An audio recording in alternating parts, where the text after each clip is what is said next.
Hello, everybody. How are we today? Yay!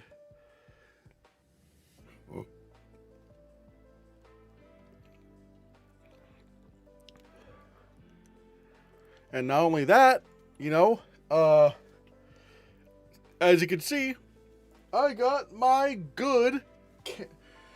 I'm able to use my good camera again. Yay! Hello, oh wait, hold on.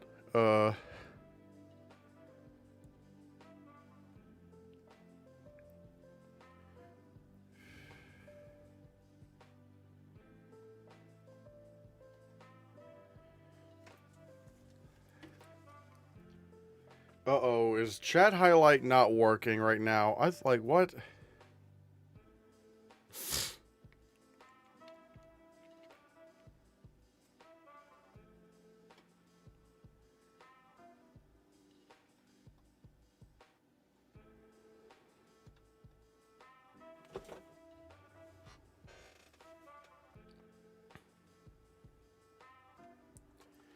Oh, great. Of course, something has to go wrong. Something has to go wrong. Of course. Hold on. Let me try to fix something.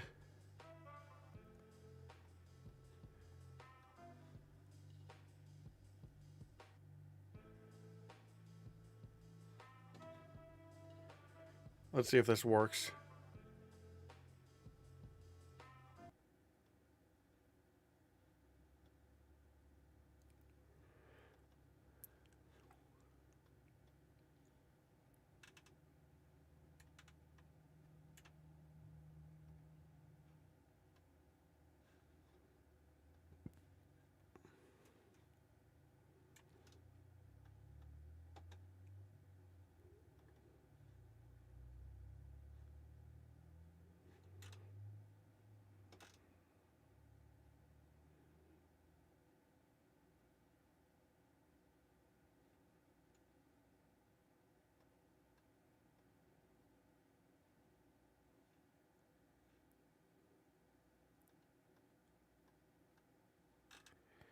Where is this thing?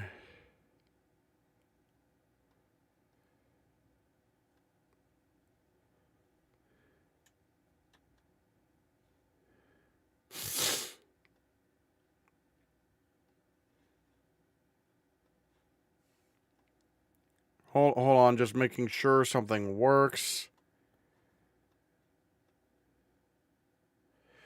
Okay. It's not the best, but okay. For some reason, it's not doing so well on my OBS dock. But, however,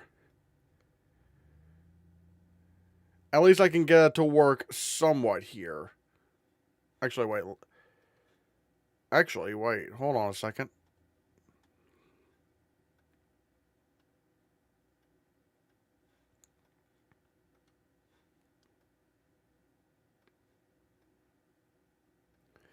Okay, so I'm not gonna. Okay. So it looks like I'm not going to be able to.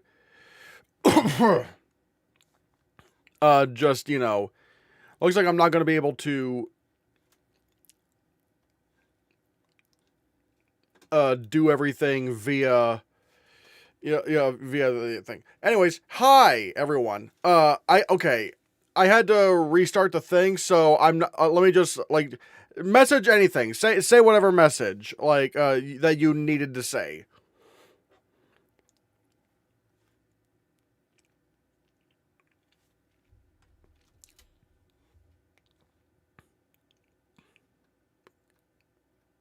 Because I should be able to bring your thing up, but yeah, it's just kind of weird. Hello, Luann Gabriel. Hello. Ugh, I need a backup for that. I think Sarah's can still win if it takes PGA. Yeah, I agree. I feel like it desperately does need PGA in order to do this. But I'm not gonna lie, this is something that's really, really, important. It really, really needs this. It really, really does need PGA.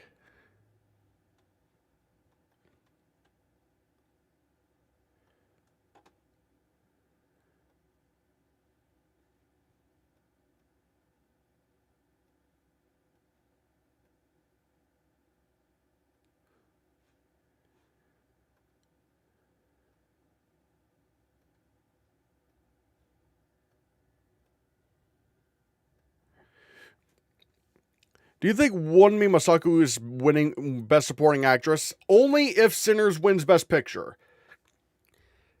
If Sinners wins Best Picture, yes. If not, no. Like, honestly, it's really... I think it goes one of two ways. If it is Sinners that wins Best Picture, I think Wunmi Masaku wins Best Supporting Actress. If One Battle After Another wins Best Picture, then I feel like Tiana Taylor wins Best Supporting Actress. So, suffice it to say, it is really, really tough. Do you still... Oh, wait, no, yeah, sorry. Whew. This year is going to be another Coda, Green Book, Moonlight situation, maybe, but still, at least with those movies, you can understand why they didn't win Best Director. But then again, I was about to say because, because Barry Jenkins was never really in contention to win Director, but then again, he was pretty close with the critics groups, like Damien Chazelle was. I mean, Damien Chazelle won all the televised awards, but the critics groups were relatively split between Damien Chazelle and Barry Jenkins. More so than now. So it's like, yeah. PGA, SAG, some BAFTA wins, not Best Film, is Best Picture at the Oscars. Maybe. Actually, I'm gonna...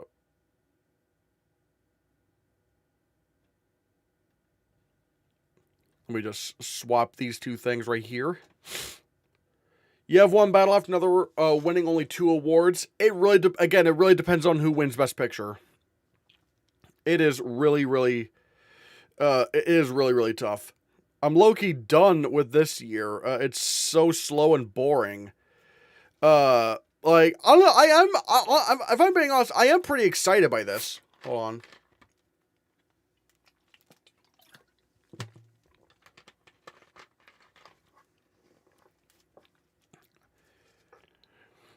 I will say, I think what'll cap it off is, if Sinners wins Best Picture. If Sinners wins Best Picture, then everything's worth it.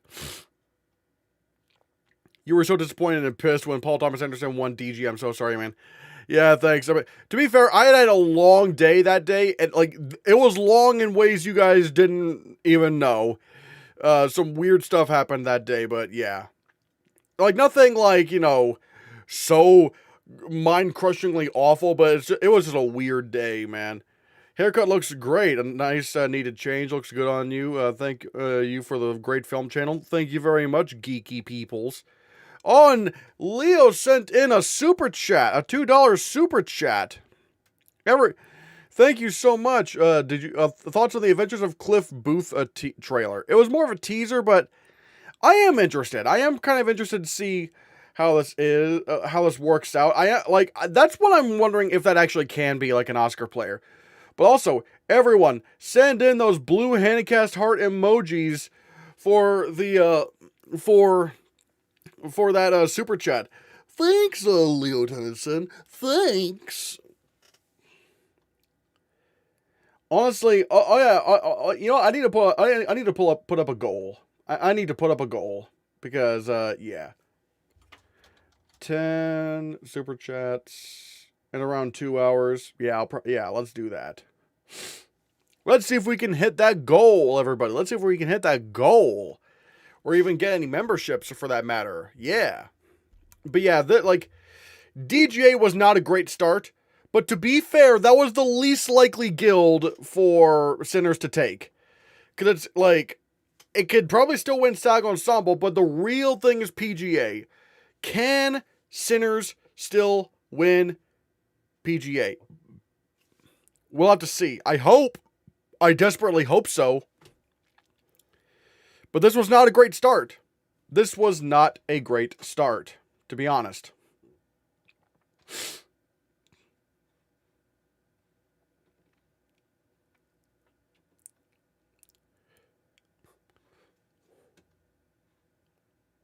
Let's see.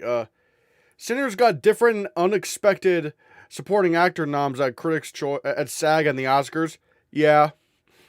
Did you see that One Battle won British Society of Cinematographers? Yeah, and I'm scared. I'm scared about that. Ooh, oh no. Well, I guess it's time to get things started on the most sensational. Oh yeah, the most sensational, inspirational, celebrational, muppetational. Yeah, did anyone see the pilot for like the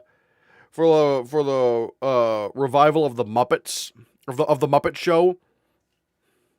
Like, I'm not gonna lie, it was really charming. I thought it was okay initially coming out of it, but I'm just like, you know what? Like, it was actually really, really charming. I really liked it. I really hope it. I've been saying that, like, because nothing the Muppets have done have really worked. And it's just like, at this point, I was always like, you gotta bring back the Muppet Show. Like, try the Muppet Show again, just stick to what worked, and let's see. And I gotta say, it was really cute. Like when they're just kind of bouncing, like, it's time to play the music. It's time to light the lights. Like, it was adorable. I love that. One battle, one BSC versus cinematographers. But I'm not worried because most of those winners didn't win the Oscars. I mean, sometimes they do, sometimes they don't. It is kind of weird. Like Oppenheimer lost there, which is kind of weird. Do you not like One Battle After Another cinematography? I mean, it's good, but is it Oscar worthy? I don't think so. I did. Ooh, yeah, it was pretty good. During Infinity War, would you want to be a part of the percent that got blipped, snapped away, 5 years and 2 seconds, or 5 years basically alone and depressed? Oh god, I hate this. I hate this question so much.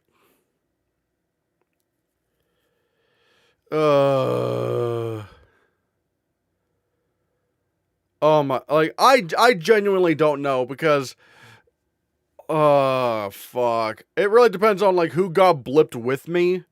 So, like, I don't know if I can answer that. That's just, like, Now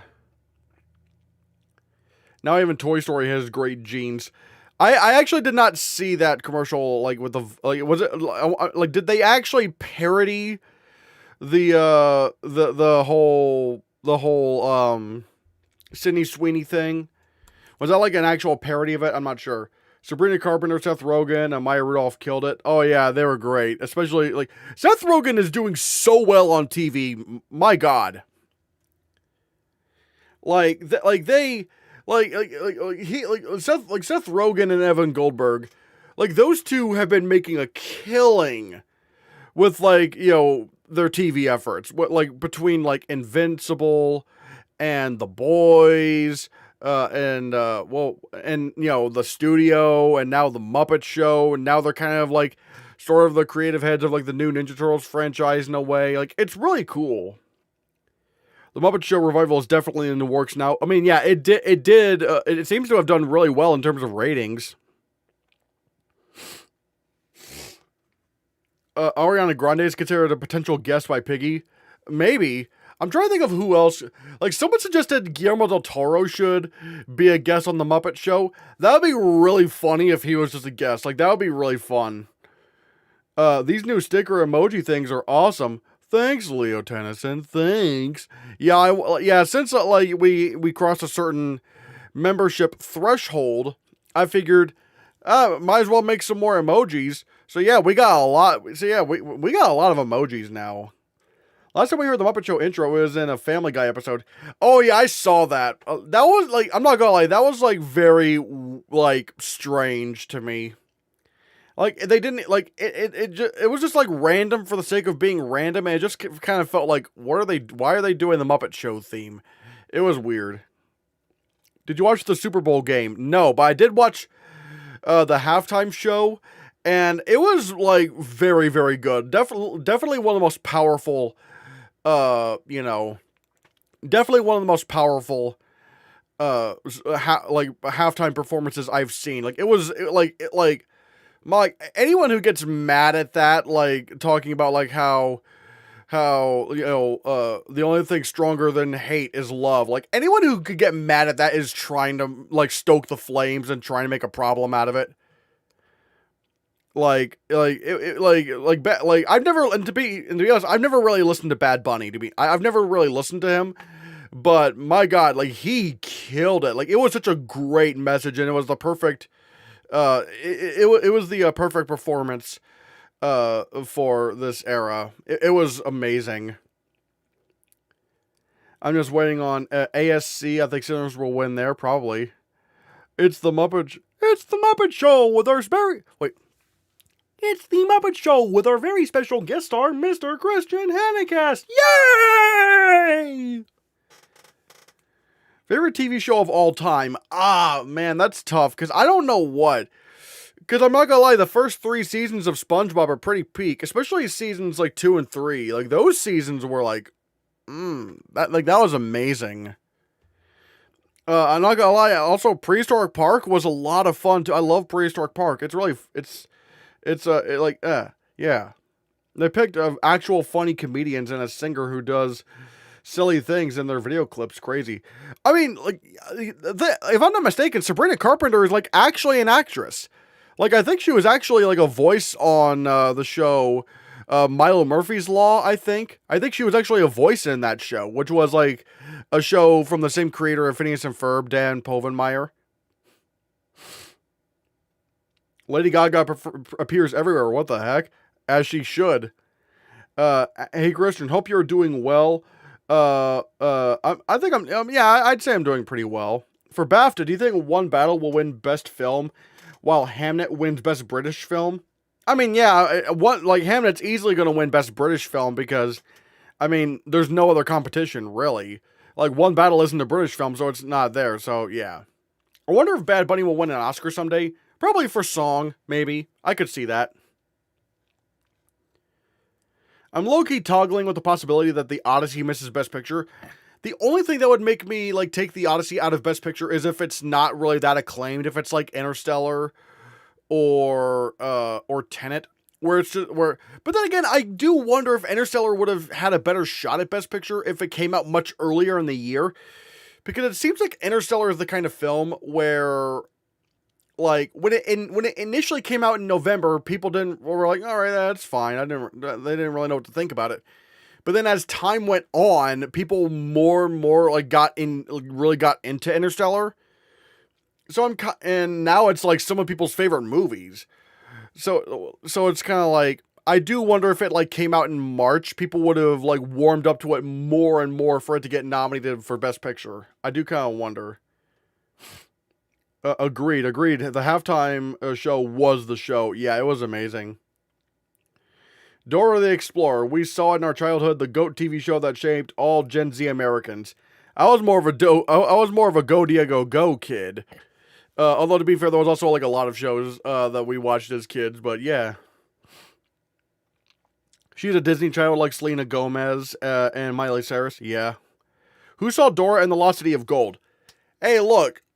Dora and the Lost City of Gold was amazing. You know, like, that movie was amazing. Or maybe not amazing. It was, maybe amazing is a little bit too strong of a word. It was really good. I thought it was really good, actually. I thought it was very funny. I thought it kind of made fun of the show in a way that I thought was entertaining. So yeah, I thought it was a very, very good show. Yeah.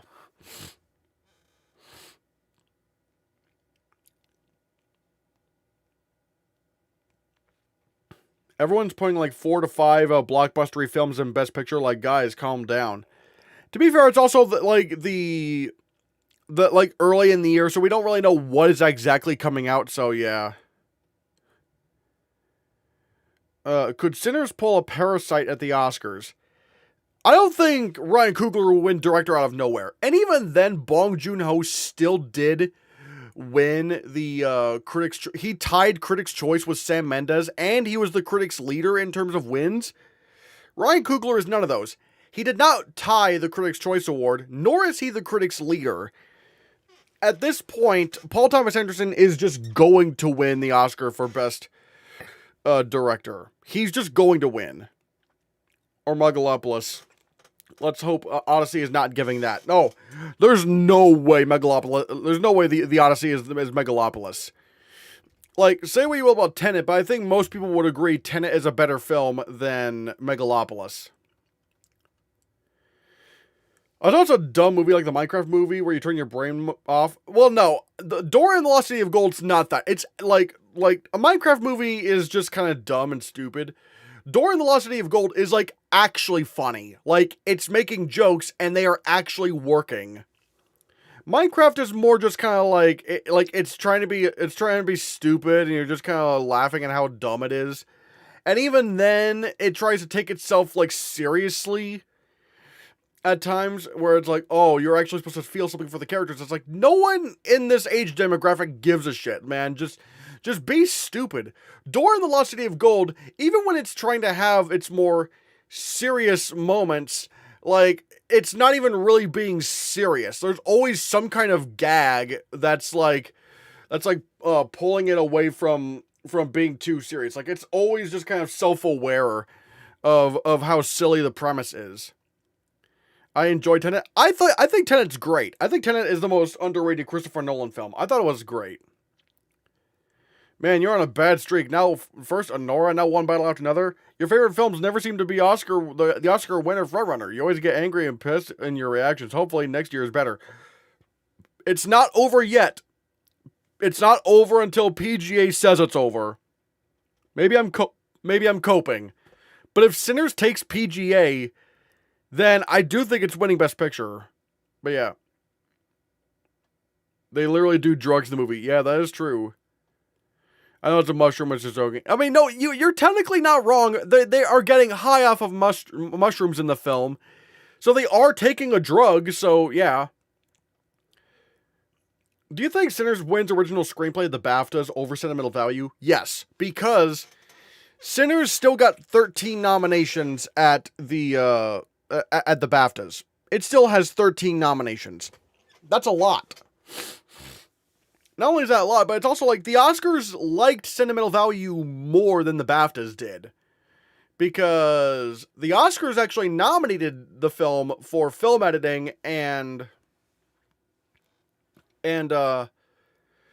supporting actress. Like they nominated Elle Fanning and the film for film editing.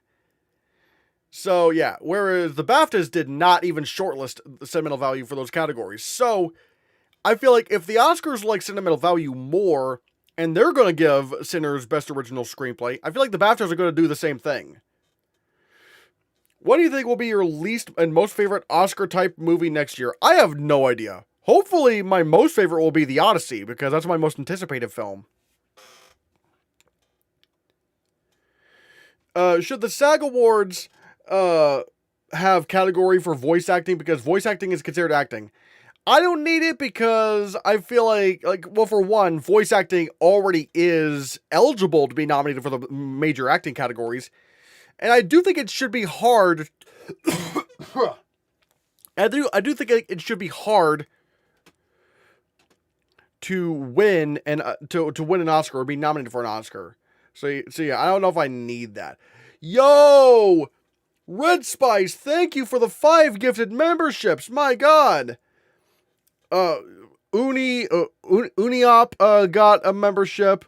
Michael Rosa got a membership. Sahil got a membership.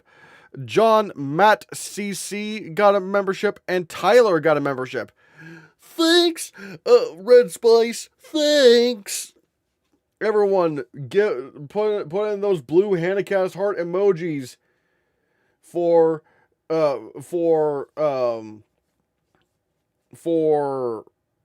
Red Spice. Everyone, thanks, Red Spice. Thanks.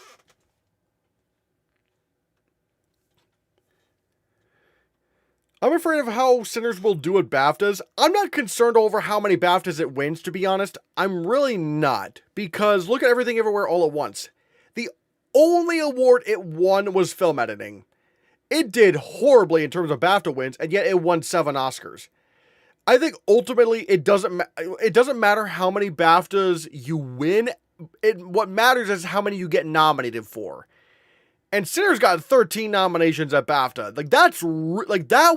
That's the strength that Sinners needed. That's the strength that it needed. It does not need to win a lot of BAFTAs. It just needed to show that it could get nominated for a lot of BAFTAs. I think voice acting is only not eligible at Globes and SAG. Ooh. I'm really hoping Narnia is a great movie. Yeah, I'm hoping so too. I think it will be a great movie. I mean, I trust Greta Gerwig. I think she's going to do a great job. Well, the first movie I saw in theaters was the last Narnia movie. Oh, Voyage of the Dawn Treader? Oh, I still need to see the Narnia movies. I'm a SAG-AFTRA voter. Ooh. Voice acting is a part of a different union, hence no voiceover category separately. Ah. Wait, I thought, wait. I thought voice acting was part of SAG-AFTRA, because I remember Tom Kenny was talking about that, like how like there's different contracts for, you know, daytime television, like when it comes to like voicing stuff like SpongeBob, where as opposed to like primetime TV or whatever. So, like I thought that was part of the Screen Actors Guild or SAG-AFTRA, or if that's like a different, like, or if there's like little differences here and there. I'm not exactly sure. Moonlight blanked at BAFTA and won Best Picture at the Oscars. Yeah. Like I said, the only thing Sinners needed to do at BAFTA was do well with nominations. That's all it needed to do. And it did very well. So I'm not too concerned. BAFTA's only important for acting awards. Yeah. Sometimes yes, sometimes no. It's kind of weird. Also, Globes have a rule that makes actors portraying their real life selves not eligible, which I believe is what happened with Clarence Macklin. That's dumb. I don't know for sure, so I can't say. I'm just reading this, so I can't say for sure, but yeah. I think that The Bride coming out next could be big. I don't know. I'm gonna be real. I don't know, because it's like, why is it releasing in March? That's a weird time to be releasing a movie like this. Like, I don't know if it's gonna be that big, so we'll have to see. Favorite SpongeBob episode? Mine is Graveyard Shift. I'm not gonna lie, there are some that I really love. Like, I love Band Geeks. The ending of that episode is amazing. What else do I love? Oh my god, the camping episode is hilarious. I love the camping episode so much. Like, that episode's really, really, really funny. And then there's also, what was it? The pizza delivery episode? Again, hilarious. Christmas Who? That's a staple of Christmas traditions. If you're not watching Christmas Who, then who are you? Who are you? Sorry, I've still been coming off a cold. Okay, I need to pop in a cough drop. I need a cough drop so bad.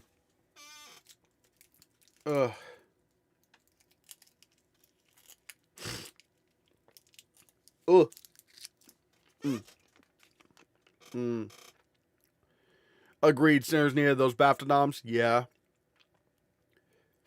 Did you know the BAFTAs will be televised here in the USA on E? Yes. Hours after they have already aired in the UK. So yeah, you might have to find if you want to try to watch the BAFTAs, you know, if you want to try and watch the BAFTAs as they're happening, you might have to find other means. Mikey Madison only won the Oscar despite having only BAFTA and her movie Getting Picture. I mean, yeah, like again, BAFTA can be weird sometimes, because like they did also give like Helena Bonham Carter and Jeffrey Rush supporting actress and supporting actor for The King's Speech, even though they didn't get nominated at the Oscars. And also, like, the Everything Everywhere All at Once year, like, every above the line category went completely wrong. So it's a little bit hit or miss sometimes. It's kind of interesting.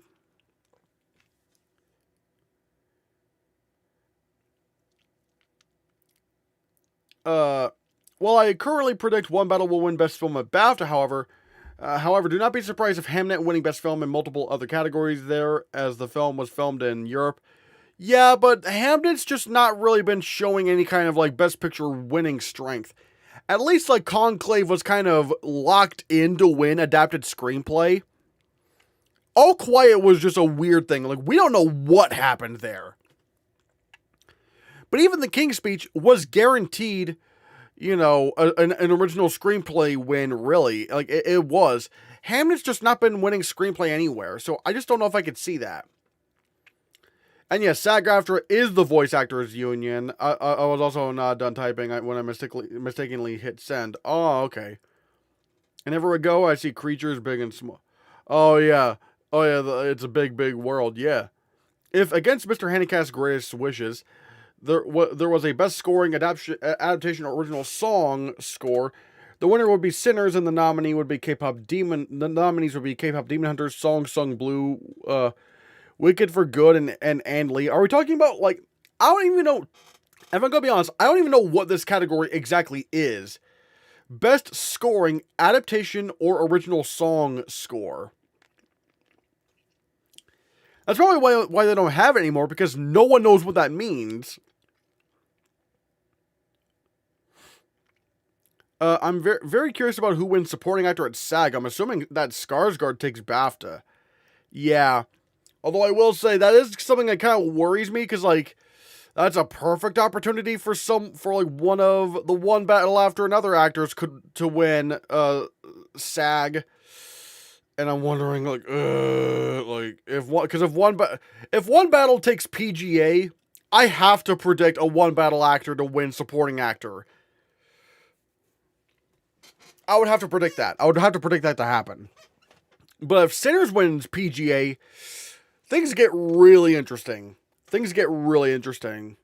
One battle after another would win original dramatic score, and Marty Supreme would replace Sinners.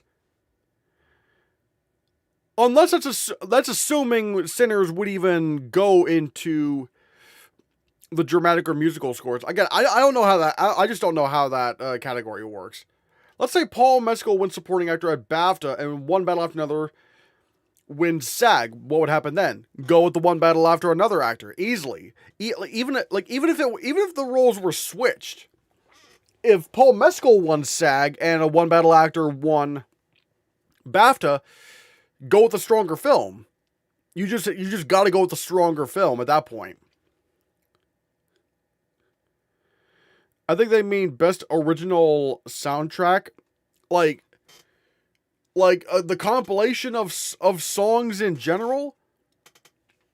Let me try to look this up actually.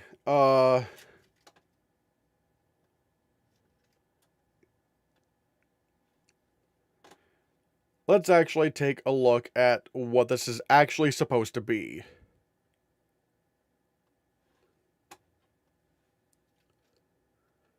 Oh, where'd it go?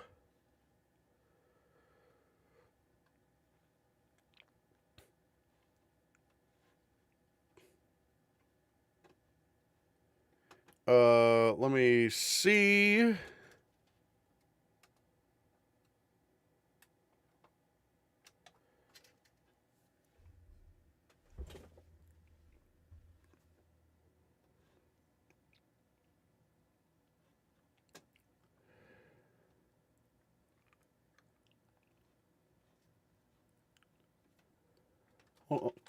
Hold on a second.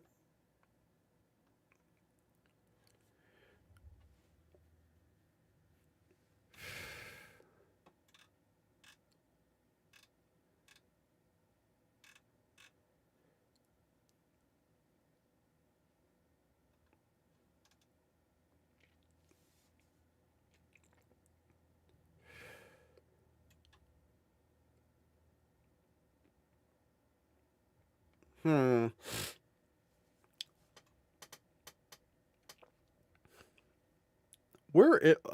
I'm still trying to find it. Like,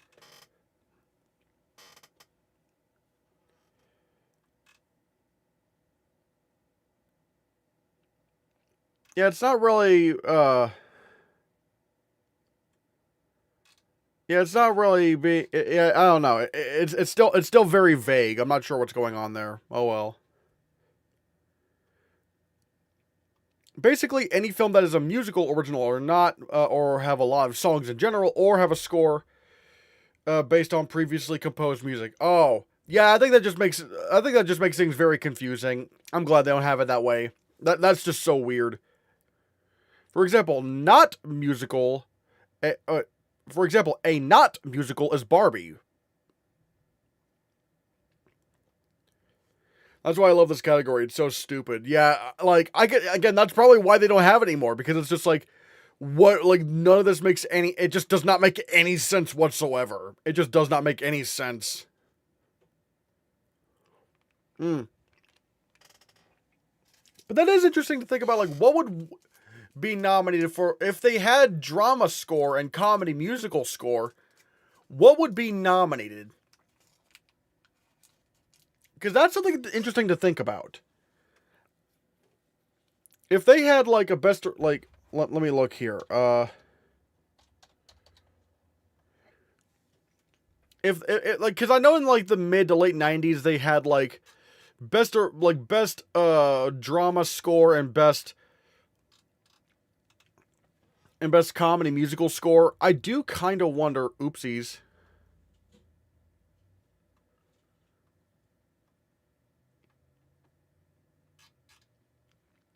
I do kind of wonder what would happen in this situation. Because let's see, if they had, yeah. Because for musical comedy score, I think because that's another thing. I don't know if they would put Sinners in for drama or comedy musical. Because they didn't do that for the Golden Globes. They did not submit it for the Golden Globes. They submitted it for drama. So I'm going to assume maybe that Sinners would go into drama score. So maybe for drama it would be Sinners, One Battle After Another, Hamnet, Frankenstein, and maybe Train Dreams. I think maybe Train Dreams would have actually been that fifth slot. And for comedy musical score, we would have gotten Begonia, Marty Supreme. Wait, One Battle After Another was a comedy. What am I thinking? Well, yeah, no. Like, One Battle After Another would have been in comedy. So comedy... Wait, so it would be a split. Sinners would be in drama, and One Battle would be in comedy.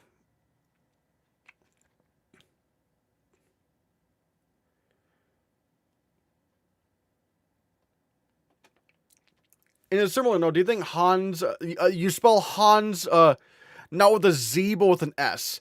Hans Zimmer and his band will make sure that Doom Messiah is eligible for original score. Maybe. We'll have to see.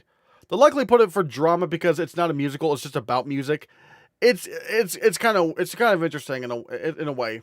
The musical comedy category also had the song composers and lyricists listed as nominees. Jay Kelly, Wicked, One Battle, Begonia for comedy. I don't know about, well, the thing is, the Oscars completely rejected Wicked and Jay Kelly entirely. So I don't know. I think One Battle and Begonia easily. Marty Supreme, probably. Let me actually scroll. Let me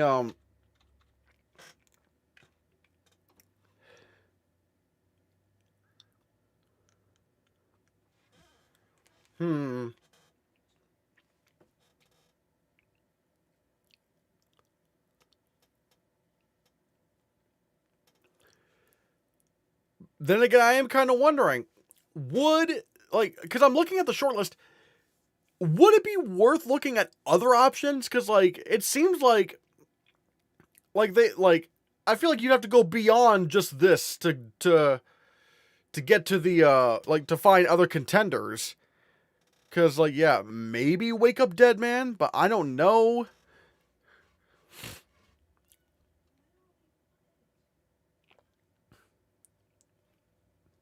So, yeah, I'm not sure. Oh, wait a minute. I have an idea.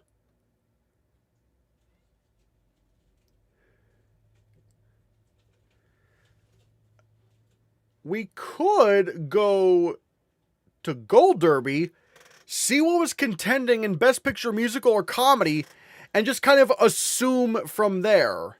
You know? Just kind of assumed from there.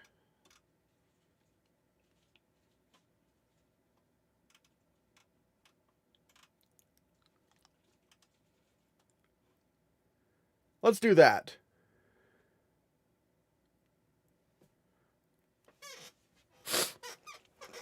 Let's see. Hold on. Let me look at some of your comments.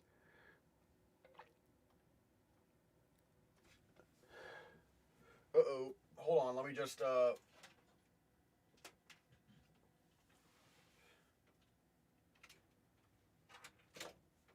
Gotta plug up my phone.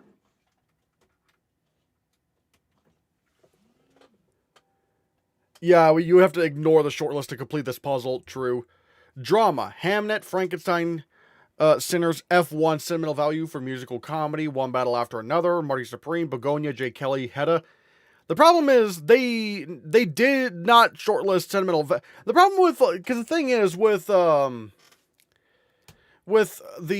comedy musical category, I do have to look outside the shortlist, but in the drama category, like, your competition is kind of already there. So I think that Train Dreams would probably find its way in. Excuse me.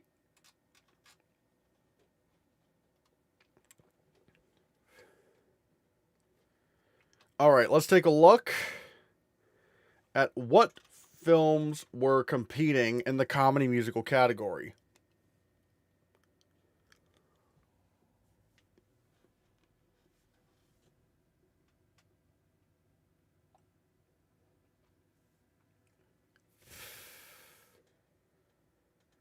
Oh my god, this page is loading so slowly. Ugh. Yeah, they hated Wicked. Hedda is drama, so Wake Up Dead Man, or just K-pop Demon Hunters. I'm not sure. Actually, no. K-pop Demon Hunters was just straight up ineligible for score. That's the thing. Like, K-pop Demon Hunters was not just not shortlisted, it was straight up ineligible. I don't know why, to be honest. I don't know why it was ineligible, but it was just, like, it could not be shortlisted at all. If One Battle wins Best Picture at the Oscars, it will have a posthumous winner as one of the producers. Adam Sumner passed away a few years back. Yep. Yeah. If Marty Supreme was included for comedy, it would get the nom. It's also my favorite score of the year. Yeah, like, I think in this scenario, Marty Supreme would be nominated for score. Oh, so it's Wake Up Dead Man then. Maybe. I don't know. Okay. Best Film Comedy Musical. So what are the other... No Other Choice? That's a potential contender. Testament of Ann Lee, but they hated that film, so probably not. Rental Family, maybe?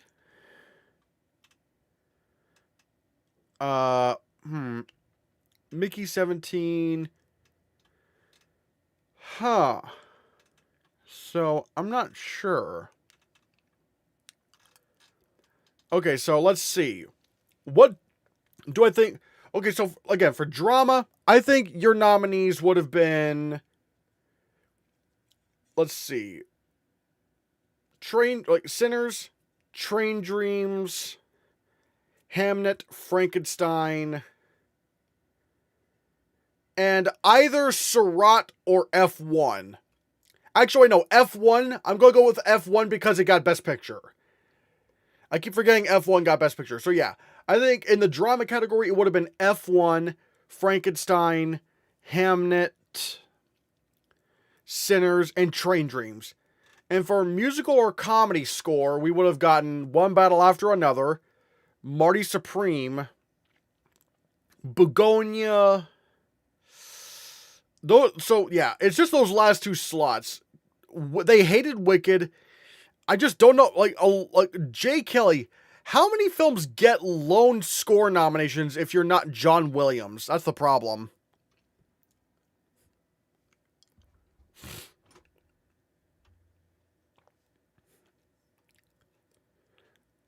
I don't know. I think Wicked would have had a good chance of getting in. With the division, it's very common for the comedy category to only have that nomination. Like the First Wives Club and The Preacher's Wife. But again, its most likely nomination was makeup, and it even missed that. That's the problem. The fact that they just rejected it so bad to where it didn't even get costumes or makeup, it's just like, I just don't think it would survive that. I just don't think it could survive that. One Battle After Another, Marty Supreme, Begonia, J. Kelly, Wake Up Dead Man.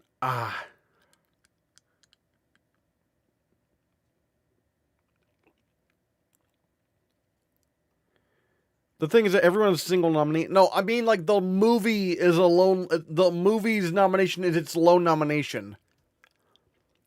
Like it's lone nomination. Like a movie usually does not get a movie doesn't usually get score and then that's it. I mean, yeah, Indiana Jones and the Dial of Destiny did that, but that was also John Williams. So it's like, what are we talking about? We're talking about the hypothetical situation because the Oscars used to have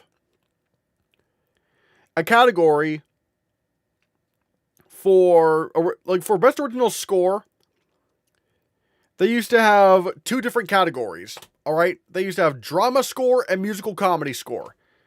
Drama score, I think, is pretty easy because you could do Sinners, Train Dreams, Hamnet, F1, and Frankenstein. All right, comedy musical score would be interesting though.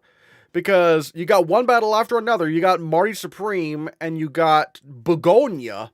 Actually, yeah, Begonia definitely would have been nominated at that point. So, that's just those last two that's really hard to figure out. Da 5 Blood's only nom was score also. There was weapons, comedy or drama. Assuming, like, because I'm going off of what because Goldderby got their, we're looking at the Golden Globes, so and it's not exactly the same, but however, we're just going off of this for reference. And yeah, Weapons was in the drama was submitted for drama at the Golden Globes, so we're just trying to figure it out. I mean, Song Sung Blue. I don't remember there much of a score in that film. Wake Up Dead Man, again, that could be a maybe, but it also got nominated for nothing else. Literally nothing else. But then again, a lot of these movies got nominated for nothing else. Like, let me look at this. Yeah, 1, 2, 3. Yeah, 3 movies that got nominated for an Oscar. 4, and then 5, but actually, wait, no, I can't do Blue Moon. Yeah, Blue Moon was just straight up not eligible for score. So you can't do that one either. So even though, yeah, Blue Moon was nominated for for a couple of Oscars, we can't count this one because this one was deemed ineligible. So yeah, so far there's only 4 here that got nominated for an Oscar.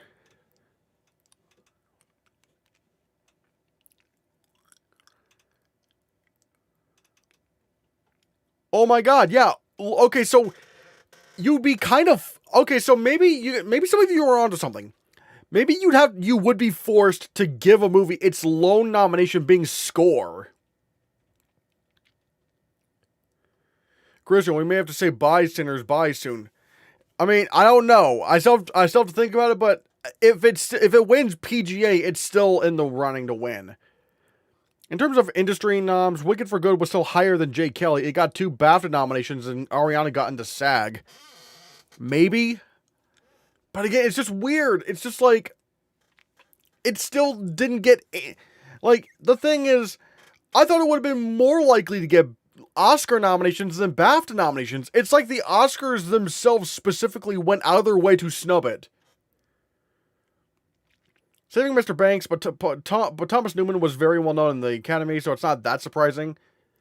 Maybe, and also to be fair, people were surprised by how little the Oscars cared about Saving Mr. Banks, because Emma Thompson got nominated everywhere. It even got a PGA nomination. Like, people thought that Saving Mr. Banks was going to get a couple of nominations here and there.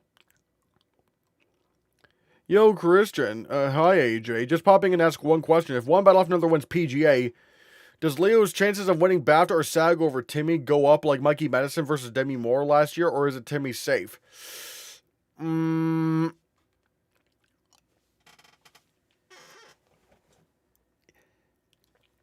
If one battle after another wins PGA, I think Leo does take SAG or BAFTA. One of those two. Something would need to happen. Something big would happen. So I think, like, yeah, Leo probably would win somewhere.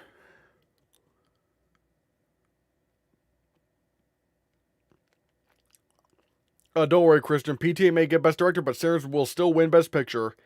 It's not a guarantee.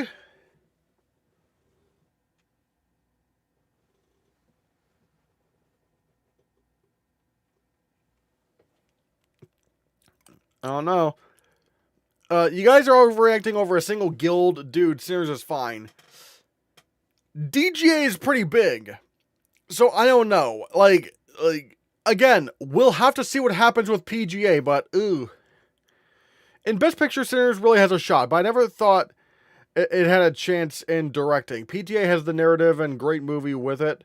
He has the narrative, I'll give you that. Timmy is winning, Marty Supreme is strong. I mean, but One Battle After Another is stronger. If One Battle After Another wins PGA and it's looking like it's going to win the Oscar for Best Picture, Leo is probably going to come along with the film. He's probably going to come along with the film. Speaking of Timmy, he won AACTA. Oh, all right. I'd say Timmy is safe, but that age statistic is out there. I think the bigger statistic is the Best Picture strength. Oh my. Okay, so let's see.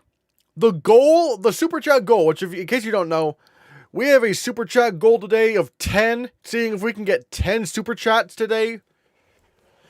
And the goal ends at 1 hour and 17 minutes. So, can we get any Super Chats today? Can we reach any Super Chats today? Let's see, at least to make the goal rise up. I mean, we technically did get a Super Chat today, but however, like that was also before I set up the thing, so we'll have to see. I believe that back in the day, these ineligible films would also go into adapted score, a category that existed sporadically through the 60s and 70s, maybe. The thing is, the guilds, as of right now, really like One Battle After Another, but they also really like Sinners as well, so I don't know. Maybe editing or below the line win. If Sinners wins Best Picture, it probably could take editing.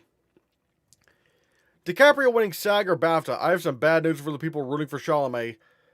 Yeah, again, if One Battle After Another looks like it could win Best Picture, do not underestimate Leo's chances of winning Best Actor. Do not underestimate his chances. I'd say Best Picture is 60% One Battle After Another, 35% Sinners, and 5% anything else. I don't know. I think it's still mainly a coin flip between One Battle After Another and Sinners.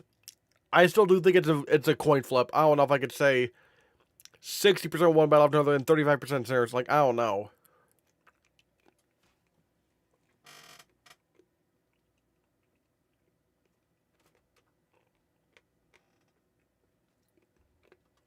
Hello, Blue Lab. Hello.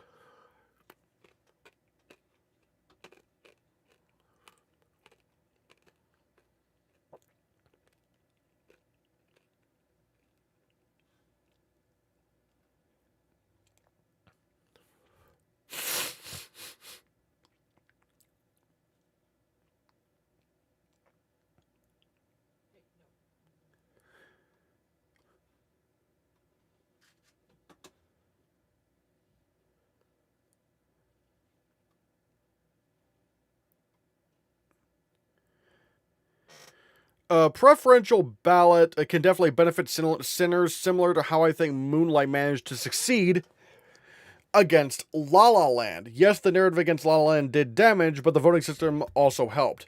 Yeah, I don't know. Like it is kind of like, I'm not sure what it would take for Sinners to like for One Battle After Another to be weak enough. I don't know. It's just kind of weird. It's just kind of weird what's going on. So what are the odds Sinners wins the most awards, but loses Best Picture still like La La Land? I mean, it's not impossible, but I do think if One Battle After Another wins Best Picture, it's going to win a lot of awards. Let's look at Award Expert. Let's just say let's say One Battle After Another wins Best Picture. Then I feel like, then I feel like, Best Picture, Director, Supporting Actress. Supporting Actor is interesting because I'm really curious as to what's going to happen at SAG. If SAG goes for Because BAFTA could go with Stellan Skarsgård, or they could do a one battle actor. But SAG kind of could also do a one battle actor because Stellan Skarsgård is not nominated there. So I don't know what's going to go on over there.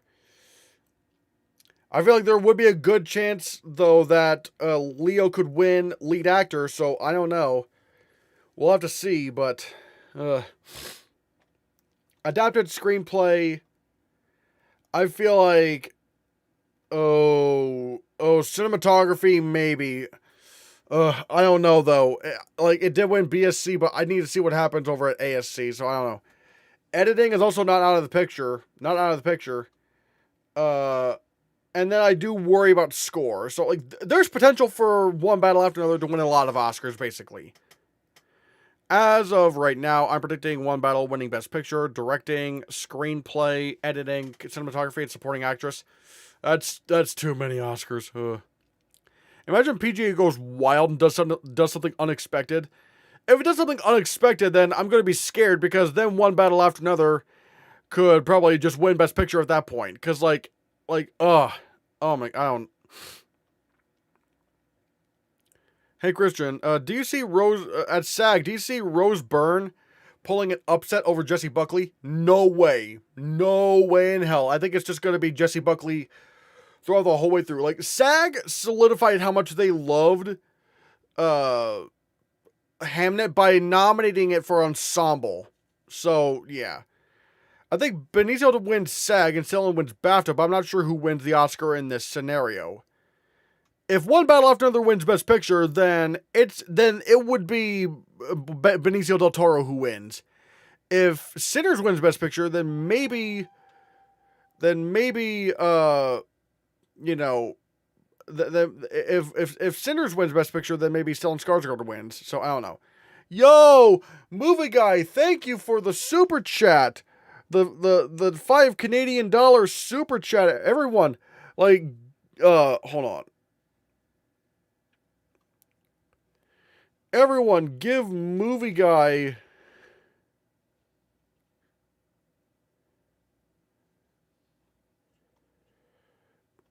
hold on. Yeah, everyone, send blue Hannahcast heart emojis to movie guy.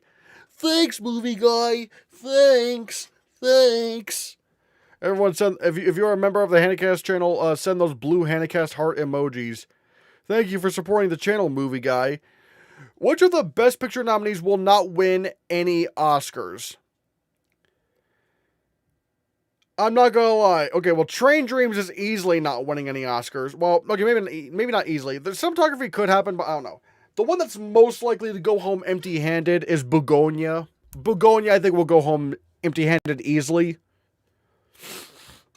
Train Dreams, I think, might go home empty-handed. I mean, there's a chance it could take cinematography. There is that, but it is also competing against Sinners in one battle after another, so we'll have to see. And The Secret Agent, I think, might go empty-handed as well, because I just do feel like Sentimental Value... Oh, wait. I need to change that. I just do think Sentimental Value could just take International Feature, because it's just not really controversial like Emilia Perez. Like, I know I'm Still Here pulled a big upset last year, but it pulled off that upset because people were just not comfortable giving Emilia Perez Best International Feature. Whereas Sentimental Value, there's just nothing really that controversial about it. So, yeah. Sinners could tie with Emilia Perez with the most awards lost now. Don't put that in the air. No. What makes me believe Sinners won't win is the genre, regardless of the record.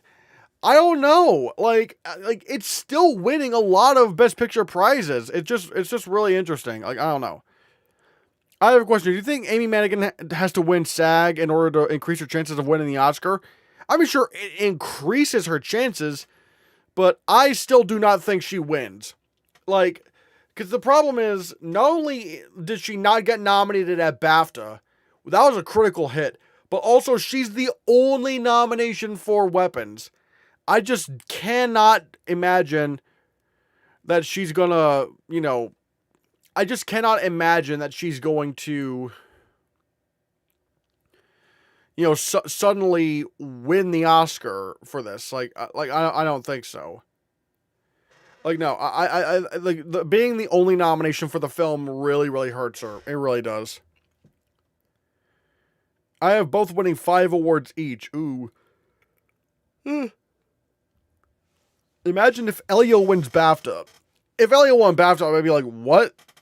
I think Train Dreams will be like Children of Men, winning the most, if not all, cinematography precursors, but losing the Oscar to the stronger film. Sinners are one battle after another. Well, I mean, I don't know. I don't know if you can call an upset like that, because like that's something where it's like upsets like that rarely happen. Secret Agent and Train Dreams probably. Speaking of Benicio, just watched The Venetian Scheme. Loved it. Ooh. And Begonia. Ooh, yeah. Am I the only one who doesn't see Leo as a contender? Or if he couldn't even beat Timmy at Golden Globe, I doubt the industry changes changes to him like they always do. Well, the industry sure changed for Mikey Madison. Again, it ain't over until BAFTA and SAG say it's over. Never, ever, ever, ever, oh, and also Jamie Lee Curtis. Never, ever say the acting race is over until SAG or BAFTA say it's over. Because we might think it's a clean walk until something happens at the last second. Because if something happens at the last second, then oof. Oh. Ow. Imagine if Secret Agent won the BAFTA. I mean, if Secret Agent won the BAFTA, that'd be pretty compelling. So, funny you are now going for cinema value, because I found out Norway has never won international feature. Ooh. It does. It makes sense if she goes empty-handed, though, I guess.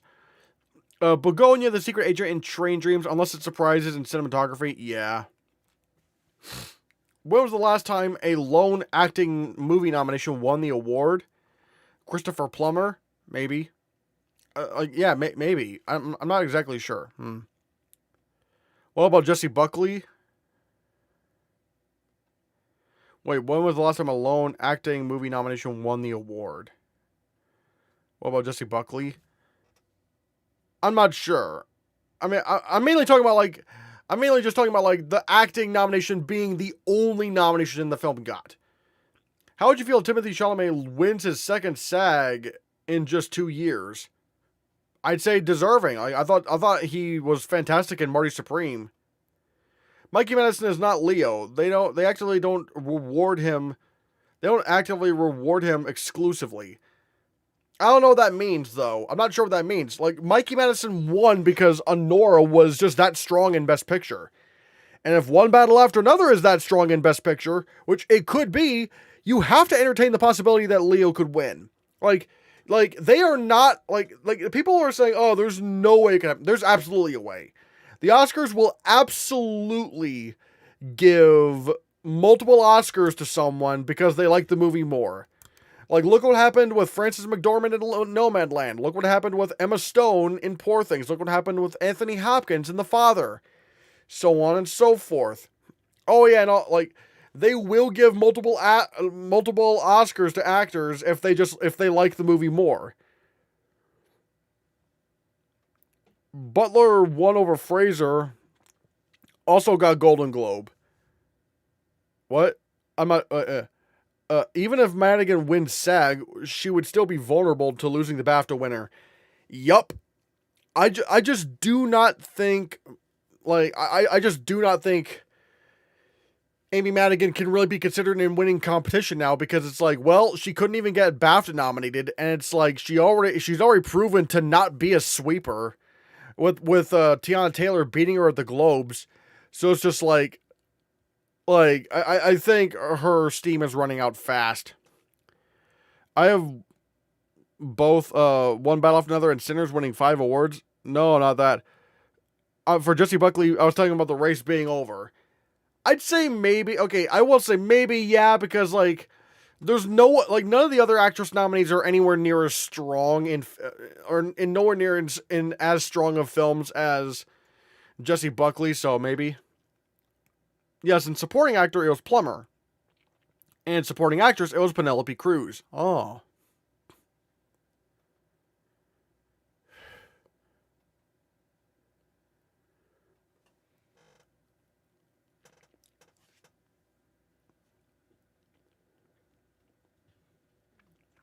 What upset acting wins do you see happening at the Oscars? I could see Leo taking lead actor. I could see that. Supporting actor is the Wild West right now, so I don't know what's gonna happen. And also, supporting actress could also throw some things into the wrenches, so I don't know.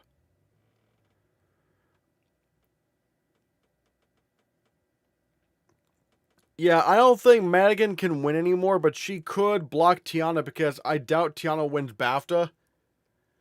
I mean, she could. That's not an entirely unrealistic thing to assume that would happen. I mean, she could win BAFTA. She definitely could. I have a question. If you were to choose the lineups for Best Picture, Director, and the 4 acting categories, who would you choose and why? Well, that's why I might do a members-only video for that, the Hannahcast Awards. So, I might try to do something like that in the future, so stay tuned.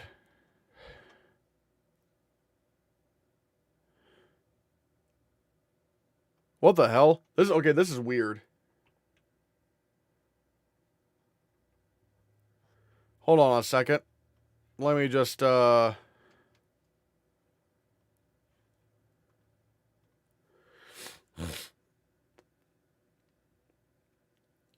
Academy will no longer host theatrical screenings to members for films that are nominated for Oscars.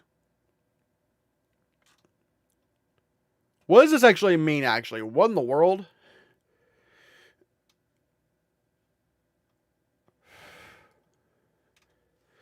It is a move that has left some members of the Academy of Motion Picture Arts and Sciences scratching their heads. The Oscars dispensing organization has decided that it will no longer host screenings of films that are nominated for Oscars, The Hollywood Reporter has learned. The announcement was included in January's Academy Bulletin that was emailed to members but only began to gain wider notice in recent days after some members attempted to rally others to join them in issuing a protest. The Academy has long hosted screenings of Oscar hopefuls for its members throughout the year in Los Angeles and the Bay Area, New York, and London, and then again after the announcement of the Oscar nominations. But in recent years, particularly over the 7 years since the Academy introduced its members-only streaming service, the Academy screening room, through which members can watch films at home, attendance in all these screenings has markedly declined. According to the Academy, this has been most evident in the post-nom screenings. An average of 5 members attended these screenings in the last 2 years. The organization asserted in its missive to members, which reportedly cost the organization thousands of dollars a pop, so the Academy decided to save resources by eliminating them altogether. Some members tell the Hollywood Reporter that they are outraged that an organization that is ostensibly dedicated to the big screen would require its members to catch up with films that they may have missed during pre-nominations period on the small screen during the post-nominations period. They insist that movies like Frankenstein and Avatar: Fire and Ash could not be properly evaluated at home. But the Academy counters that its members had plenty of opportunities to see those films on the big screen long before the nominations, not only at an official Academy screening or commercial cinema, but also through studio-organized for your consideration screenings, which studios are now able to alert members via a calendar on the members-only website. A letter from the Academy to its members appears below. Dear Academy members, thank you for your dedication and participation this Oscars season. We hope all of you were able to watch the Oscars nominations announcement this week. It was historic. Over the last several months, we were thrilled to host for members more than 300 first-run Oscar qualifying film screenings in Los Angeles, the Bay Area, New York, and London. This included nominated films, as well as all shortlisted international feature films. In our 3 short film categories. Many thanks to all members who participated. In addition, we have increased member connectivity for your consideration screenings by our industry partners via our For Your Consideration screenings calendar on the member site. It's been incredible to see the commitment from film industry from industry partners to providing additional opportunities for members to see these films on the big screen. If you have not opted to join for this function yet, please do so on the member site. Moving forward, as turnout for our post-nomination screenings has been incredibly small over the last few years, an average of 5 members attended these screenings in the last 2 years, we will not rescreen these films. Please note that in addition to For Your Consideration screening opportunities, all nominated films are available for members to watch on the Academy screening room. Thank you for taking advantage of all these offerings. We appreciate your continued support and passion for making movies. Thank you, the Academy. I see, like, I could see both sides of the argument, really. I could see that. Because it is tough. On one hand, they are not getting rid of the Academy screening room. And also, they still do have, like, so what I think what's basically they're saying is screenings for these movies will still exist, but it's just not the Academy hosting them. Like, studios will still have For Your Consideration. For example, with Frankenstein, if Netflix can say, hey, we're hosting a screening and put it on the Academy's calendar, you can still go to that. It's just not the Academy hosting it. So, and I get why some are initially upset, but it seems like screenings are still going to happen regardless. Like, theatrical screenings are happening regardless. It's just not the Academy themselves screening them. So, I don't know.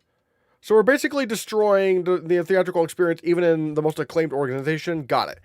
I think it's a little bit more nuanced than that. I mean, because, yeah, it is weird that no one has been attending those screenings. So it is kind of strange that that's happening, but it's just like, these screenings are still happening.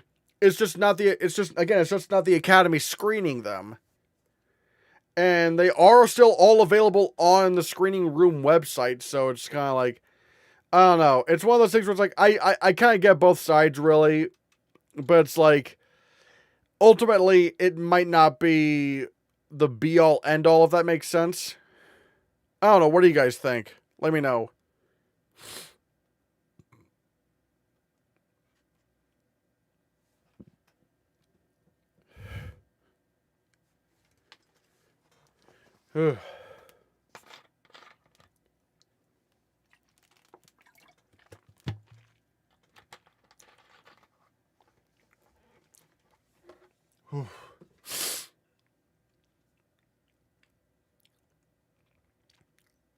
Could Inga win supporting actress? Don't forget the pie vid. Oh, I'm not gonna forget about that. I'm not gonna forget about that. I'm just trying to find a good time in order to like buy that and whatnot. Because right now it's just like something. It's like always like something wrong has to go wrong. You know, something wrong has to happen. Like, for example, like, you know. So it's kind of like, yeah.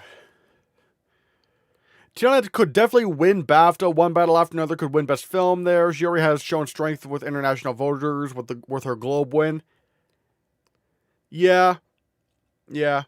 I wonder what this means too. Inga for me is the best one of the bunch. I'm rooting for her to win BAFTA, but at the Oscars, I don't believe it because she'll probably split votes with Fanning. Maybe. I think Inga and Elle will split the vote. The only reason why I think Inga could get BAFTA is because Elle isn't there. Maybe. But I think it's just better to go with either Tiana Taylor or Wonmi Masaku, which again, Wonmi Masaku could still win because she is British. I think I'm having Sinners win 6 or 7 awards, no pun intended, including Best Picture. One Battle After Another wins Director and Screenplay, and one or both supporting acting category, but I think that's stretching it. Well, yeah, we'll have to see. Do you think PTA is more overdue than Ryan Coogler? I don't really look, and when it comes to me judging for awards, I never look and say, oh, who's overdue? It's like, I want the best to win. I don't care about, like, how overdue someone is. I just, like, I want the best to win. So yeah, I never take those kind of narratives into consideration when voting.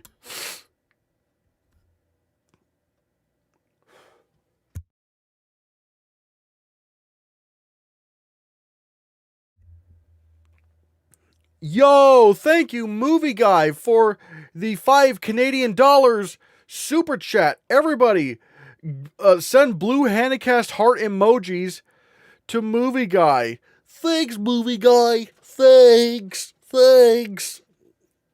Thank you so much. Where would you rank Sinners compared to past Best Picture winners if it were to win? Let me look at this, shall we?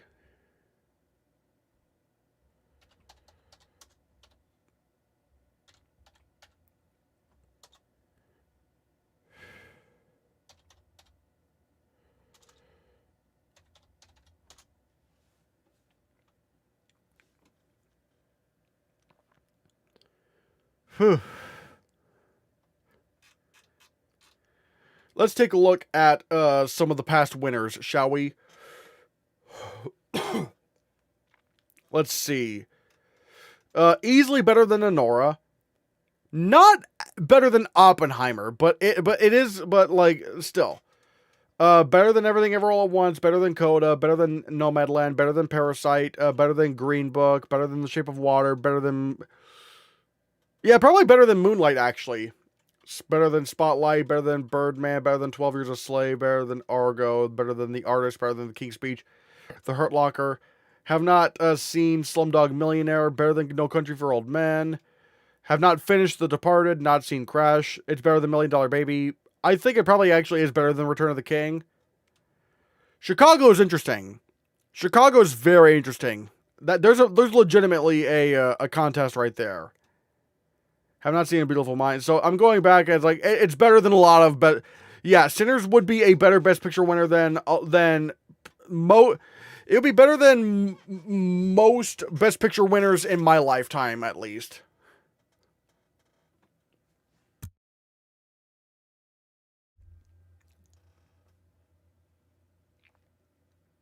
So yeah.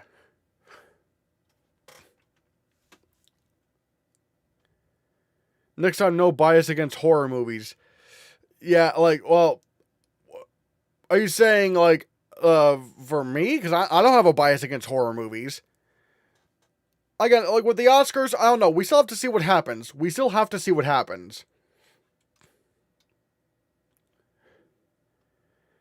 Hot take, Johnny Depp should have won Oscars for both Pirates of the Caribbean and Sweeney Todd. I'm talking as someone who would have given Best Picture Mystic River and kind of likes There'll Be Blood. I would give Daniel Day-Lewis Best Actor over Johnny Depp that year. I mean, Johnny Depp was very good in Sweeney Todd, but I mean, Daniel Day-Lewis was something else in There'll Be Blood. My God. And I can't speak for Pirates of the Caribbean because I have not seen Mystic River. Parasite easily number one in the last 10 years. I think Sinners sits far better with the last three winners so well. Well, it would at least be a much better winner than a lot of the other winners, except Oppenheimer. But Oppenheimer's also Oppenheimer, so you can't really yeah. I would rank Sinners around number 40 compared to past winners. Ooh, so it's around mid-tier, it seems. Where's One Battle rank among previous winners? Oh, it would be one of the worst. It wouldn't be worse than Anora, but that's about, yeah. I think it would be better than Anora and Nomadland. And maybe Everything Ever All at Once, but it's also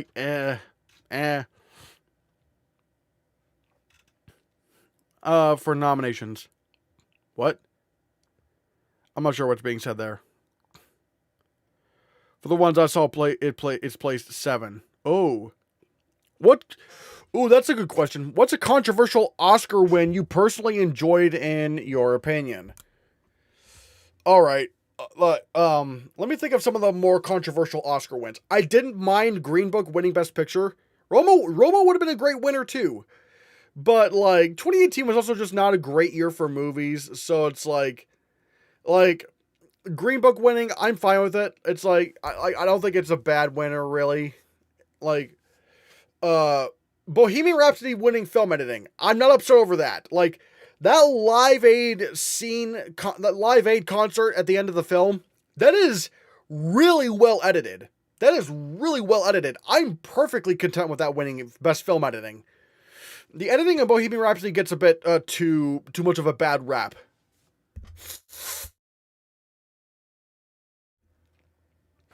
The Artist winning best picture. That movie's amazing. People hate on The Artist too much. The King's Speech winning best picture. Like, lay off The King's Speech. That movie's amazing. All right, like, sure, would The Social Network have been maybe a better winner? Sure, but it's not like The King's Speech is a bad winner either. It's great.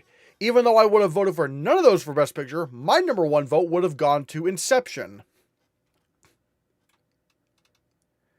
Trying to think of, oh yeah, Suicide Squad winning makeup. It's like, guys, come on. You know, it's like, it's not best movie with makeup. Say what you will about Suicide Squad. I have a lot of issues with Suicide Squad. But come on, the makeup in that movie is not bad by any means. It actually, it was doing the most unique stuff of the nominees.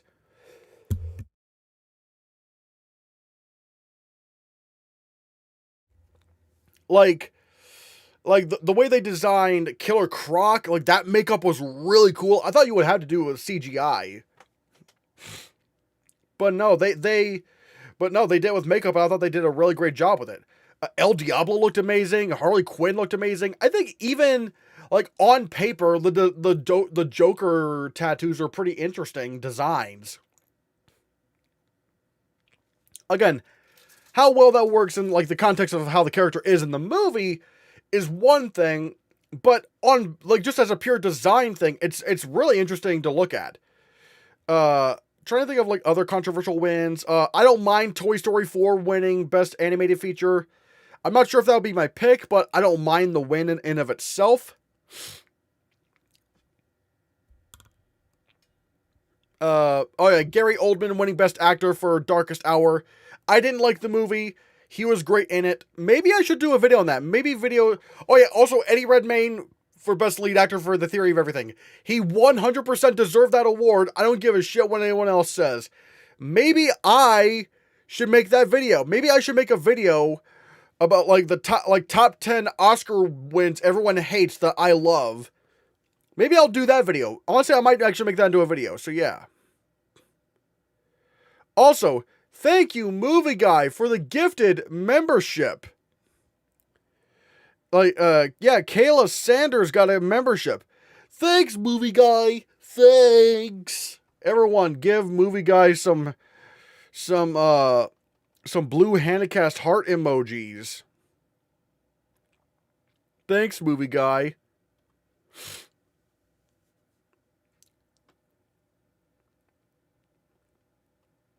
Polanski and Best Director. He would never win today, but speaking purely from an artistic standpoint, it's a well-deserved victory. Again, because of what his controversies were, I would not give him Best Director. It just that's where the narrative does matter for me. It's just like, it's just weird. I don't like that. Daniel There Will Be Blood is one of the best wins. It's easily the best win of the category of the century. One of them, maybe. For me, it's the masterpiece from PTA. Oh yeah, like, everyone thinks I'm a PTA hater. I'm not. Like, I think PTA has made some great movies in the past. But it's like, There Will Be Blood is an absolute masterpiece. But I just don't think One Battle After Another is it.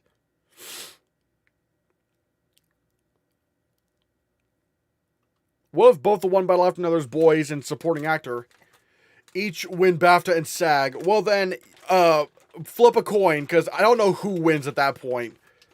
That's just going to be way too hard.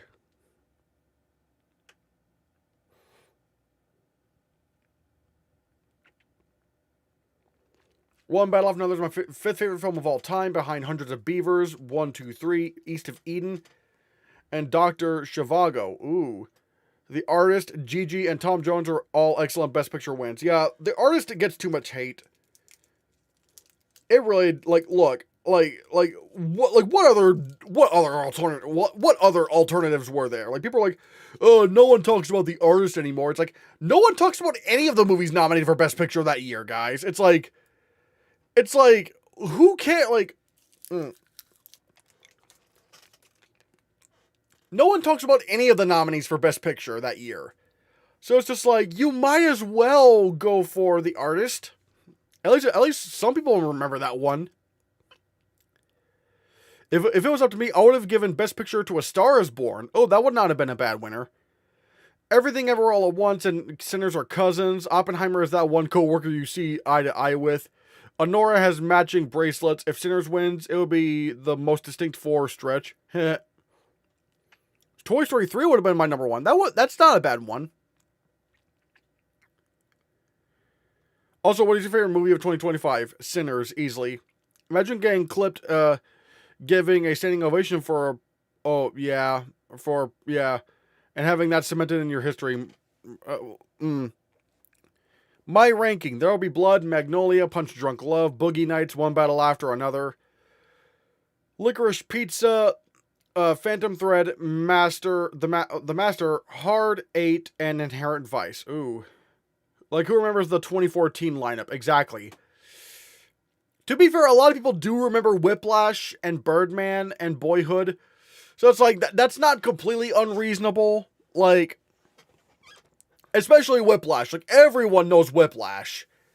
I think out of all the Best Picture nominees, that film, out of all the Best Picture nominees that year, I think Whiplash is the one that holds up the most. It's like, yep, everyone loves Whiplash. Everyone remembers Whiplash.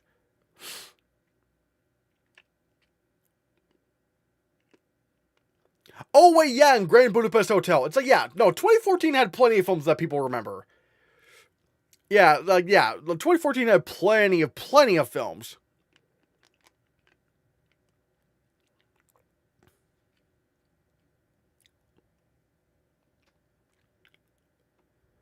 But yeah, like, I think once Oscar season ends, I need to do more, like, like top 10 list videos and like trying to do more videos regarding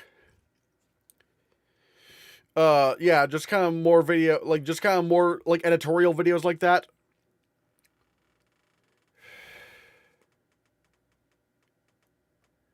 Fun fact, with The Secret Agent and Sentimental Value, it's the second time we have two Best Picture films produced solely by women. The one other time was 2011 with Toy Story 3 and Winter's Bone. Ooh. Cool.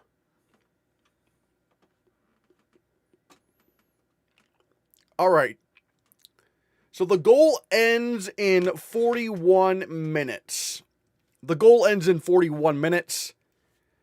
So, can we get, 8 more Super Chats? Can we get 8 more Super Chats?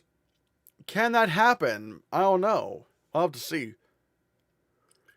Hot take, I love every Wes Anderson film except The Grand Budapest Hotel. I hate that thing. Ooh, we got a spicy take.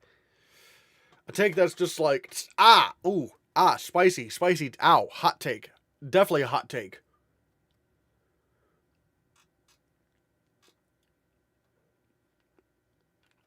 I have a hot take. I think Up is just okay. The first 10 minutes is amazing, and that's it. The score is also great, but my vote would be for The Fantastic Mr. Fox. I've not seen The Fantastic Mr. Fox, actually. I have not seen that, but I could see that.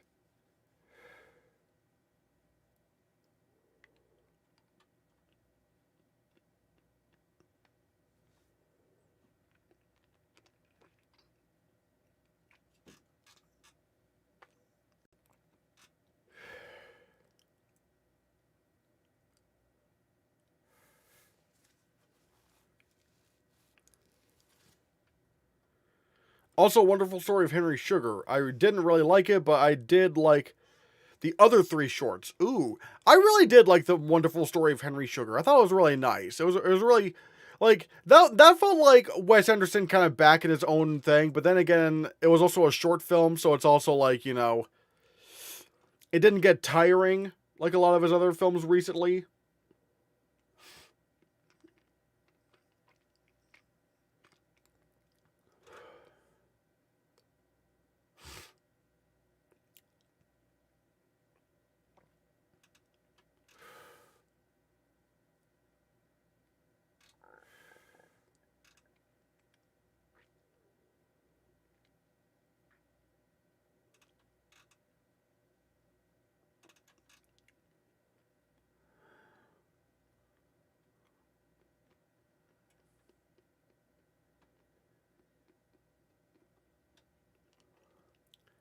He didn't even go to the ceremony to receive the Oscar. Sad.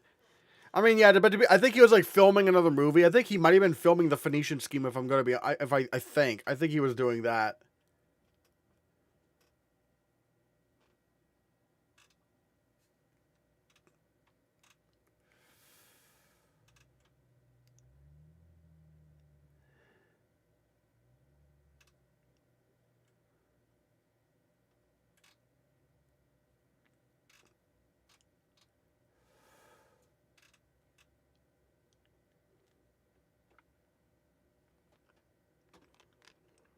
My 2010, 2020's winners: Inception, Tree of Life, Amour, Wolf of Wall Street, Whiplash, Mad Max Fury Road, La La Land, Lady Bird, A Star Is Born, Parasite, The Father, Dune, Everything Ever All at Once, Oppenheimer, I'm Still Here, and Sinners. For me, what will be mine? Now, to be fair, I've not seen every Best Picture winner from the early 2010s.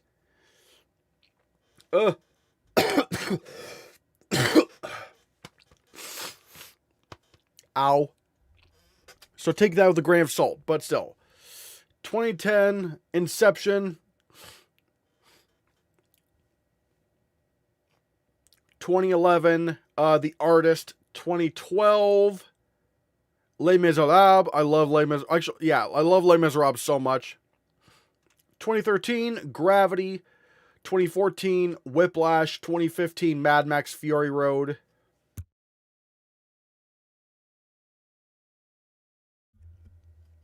2016, Moonlight. 2017, Get Out.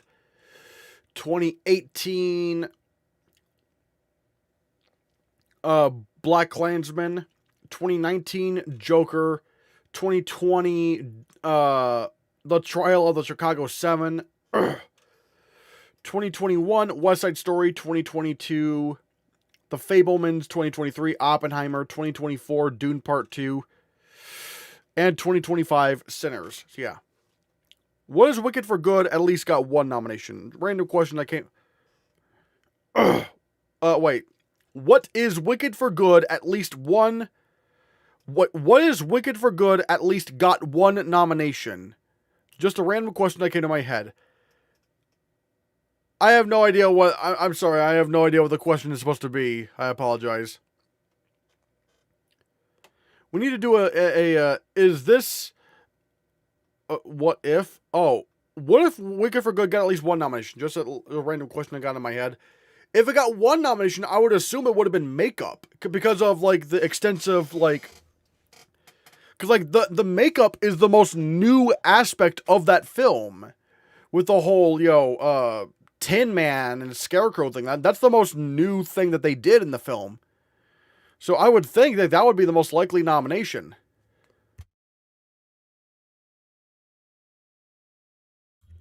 We need to do is this Best Picture winner horror or not debate, because Silence of the Lambs, No Country for Old Men, and The Shape of Water can easily be viewed as horror.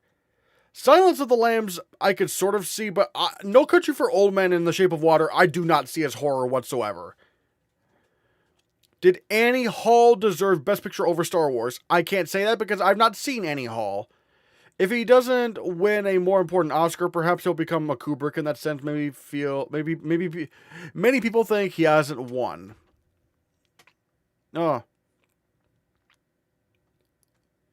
I do think Asteroid City and French Dispatch can get more tiring, but the problem with GBH for me, Grand Budapest Hotel for me, was not only the joke seemed way too forced to be funny, but the ending was way too bittersweet. Oh, alright. I disagree, but we'll have to, yeah. Early 2010s Best Picture lists were so forgettable, only got better in 2015, 2016. I still need to see some of the other nominees from the early 2010s.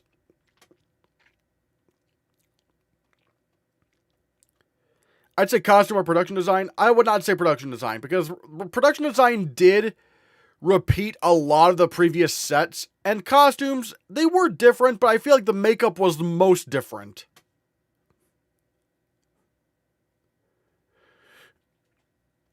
Yeah, I love Les Miserables so much. If it's on TV, regardless, I have to watch it. It's fantastic. I love Les Miserables. What do I need to watch for Zack Snyder's Justice League context? I want to get into the DCEU, but not want to watch Justice League or movies post 2020, other than Zack Snyder's and the Suicide Squad. Okay, to get Zack Snyder's Justice League, the only films you really need to watch are Man of Steel and Batman v Superman, but I would suggest watching the Ultimate Edition of Batman v Superman. That one is 3 hours long, but it gives you much better context as to why Batman doesn't like. Well, okay, well, no, Batman. Actually, no, not Batman. Like Batman. What his motivation for not liking Superman was very much established in even the theatrical cut, but Superman not liking Batman. Superman not liking Batman, that they go into way more detail in that in the Ultimate Edition. So much so to where I'm kind of surprised that wasn't in the theatrical cut. But it's sort of like, yeah, so it's one of those things where it's like, but a lot of the other issues that are that I have with the film, I mean, it's not really a spoiler to say Doomsday's in it because like Doomsday was like put in the trailers and all that. He like all that stuff that was in Batman v Superman was still in the Ultimate Edition. And you can't really cut out Doomsday because that was still like a very important plot thread. So, yeah. So, actually, wait, also Wonder Woman. Wonder Woman, I guess it also helps to watch that film as well. Even though you technically don't need to watch it because Wonder Woman is so far removed. It's so far removed because like it happens during like what, World War I or World War II. But still, it's just like, it's still worth. Well, for one, it's still a great film. It's still a really good film. So it's better. You might want to watch it anyway. But so yeah, in terms of watching the DCEU films leading up to Zack Snyder's Justice League, you really only need to watch Man of Steel, Ultimate Edition of Batman v Superman, and Wonder Woman. Because because the thing is, like, yeah, there was Aquaman, but that came out after Justice League, and I know Zack Snyder's Justice League came out long after those films. But Zack Snyder's Justice League was comprised mostly of footage that was already filmed when the first Justice League was being made. It's just they had to do reshoots once Joss Whedon came in. So, and there's so much stuff that has to happen, all that. So, yeah. Agreed. And Wonder Woman is a good movie. The second one's awful. I don't think it's awful. I think it's just kind of mid. But like it does have, but yeah, it's more mid than awful in my opinion. But I mean, it's still like not great. So, yeah, I'm thinking about maybe one day doing a video where I kind of restructure the DCEU and like how could I make the DCEU work. So I don't know. I might think about doing that. But the problem is I wanted to do like a whole green screen setup with that, but there's not really enough room to do that. So I don't know. It is kind of strange. I have to figure that out. But yeah, I want to try to do something like that.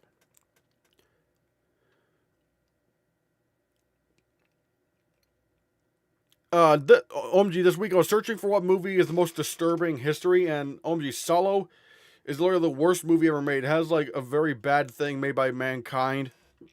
Literally the most evil film. Oh. Why do you think upset wins at the Oscars are somewhat exciting at times depending on the winner?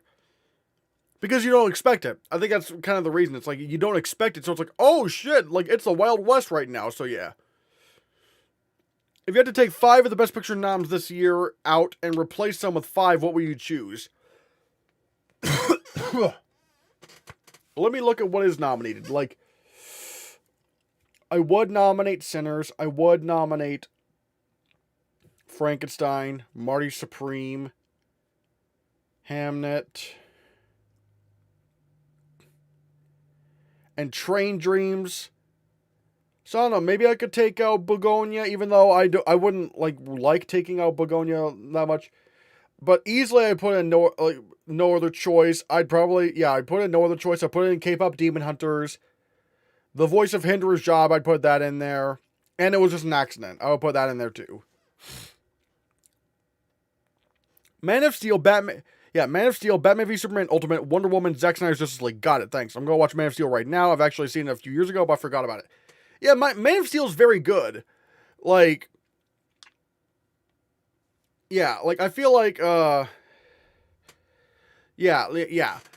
Man of Steel gets a bad rep. I feel like people, like, misinterpret some things in that film. So it's like, yeah. Fun fact, I only discovered that the Five Bloods is a sequel after watching it. Wait, the Five Bloods? I don't think that's actually a sequel.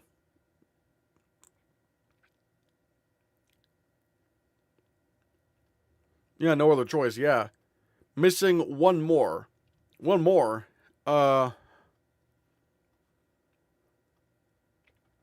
Pretty sure I'm not missing any more. Oh, wait. No other choice. It was just an accident. K-pop Demon Hunters, The Voice of Henry Job, and Superman. Those would be the 5 I would replace in Best Picture. Did you like the Super Bowl? I don't really watch the Super Bowl. Like, I'm not really a sports guy.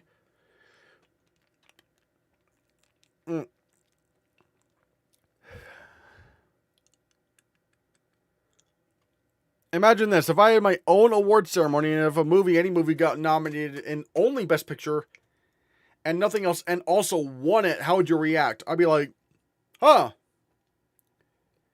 I wouldn't really, like, that's your prerogative. I'm not going to judge you for that. So it's like, hey, if that's how you feel, that's how you feel. Can I tell you who won anyway? Wait, won who? Wait, where? Who? What? What? Wait, what are we talking about? What are we talking about?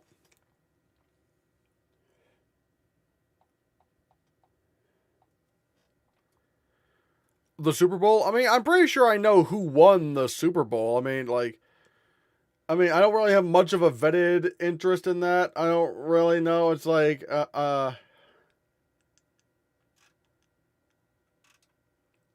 Actually, no. I know who won the Super Bowl. Bad Bunny did. He won the night.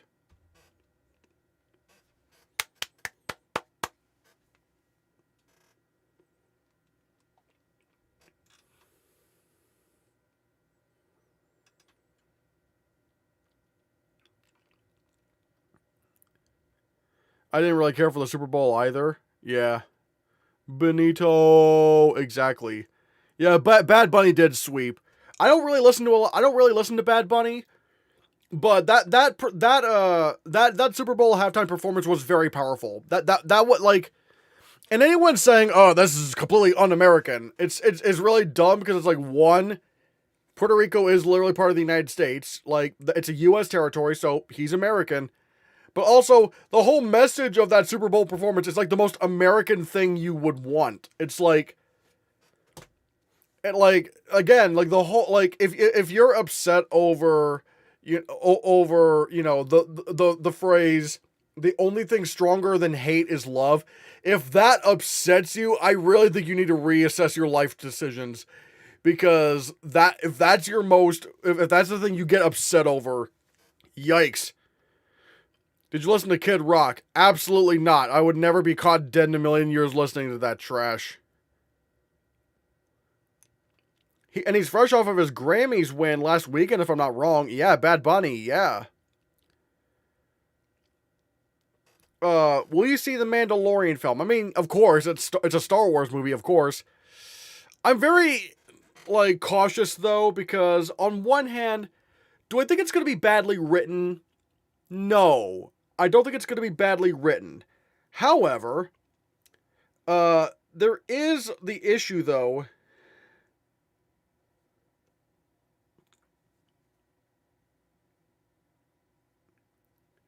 Yeah, like, I don't know. Like, there is the issue of the filmmaking itself and how it doesn't look like a movie. It looks like a TV show, It's very weird. It's very, very strange.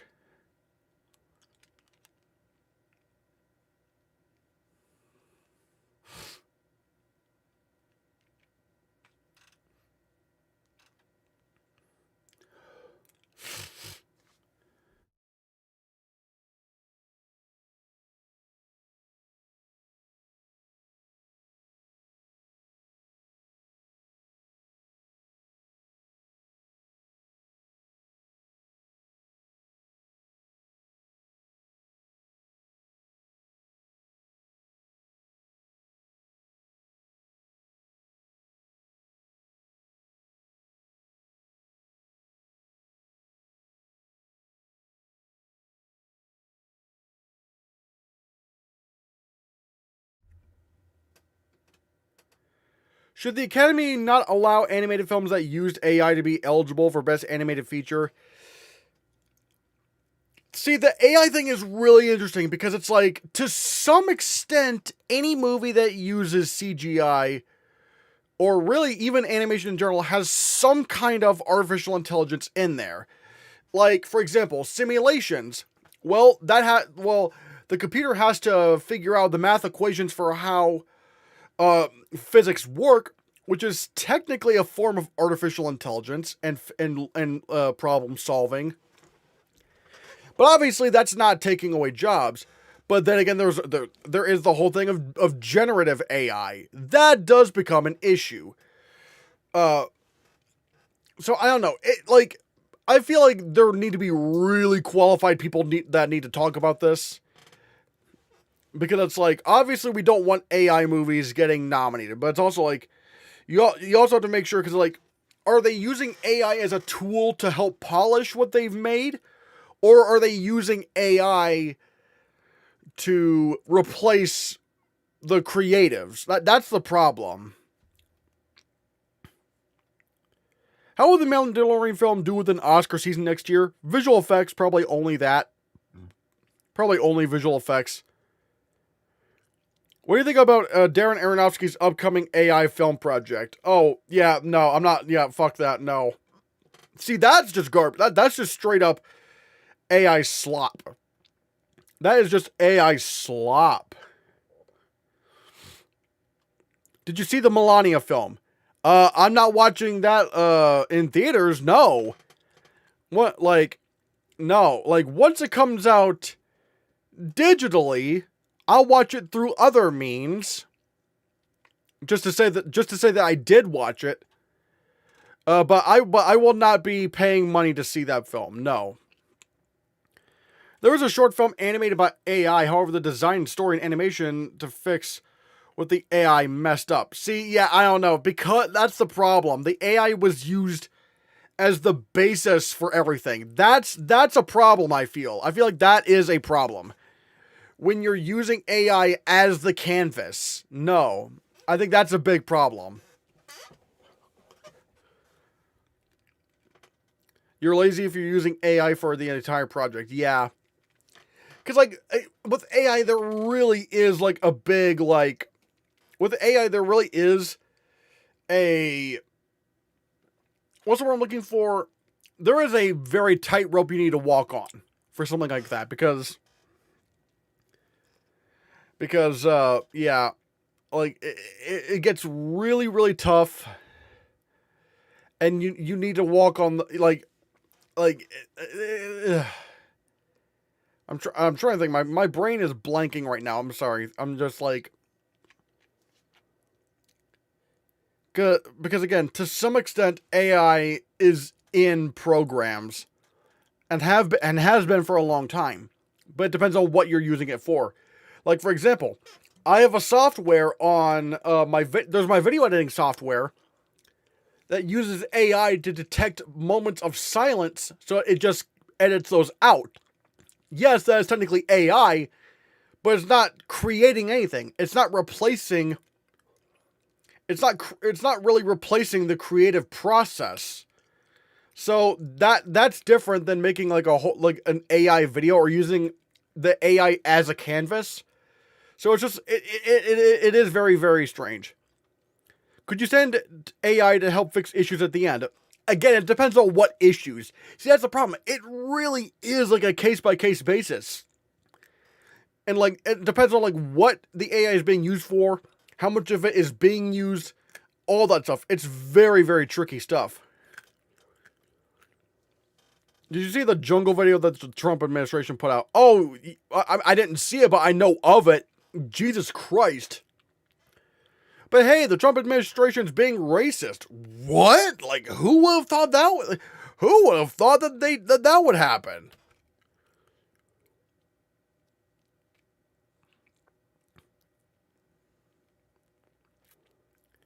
AI is something that should have been good, but isn't. I mean, yeah, people are going to be irresponsible and do really horrible things with it. Yeah.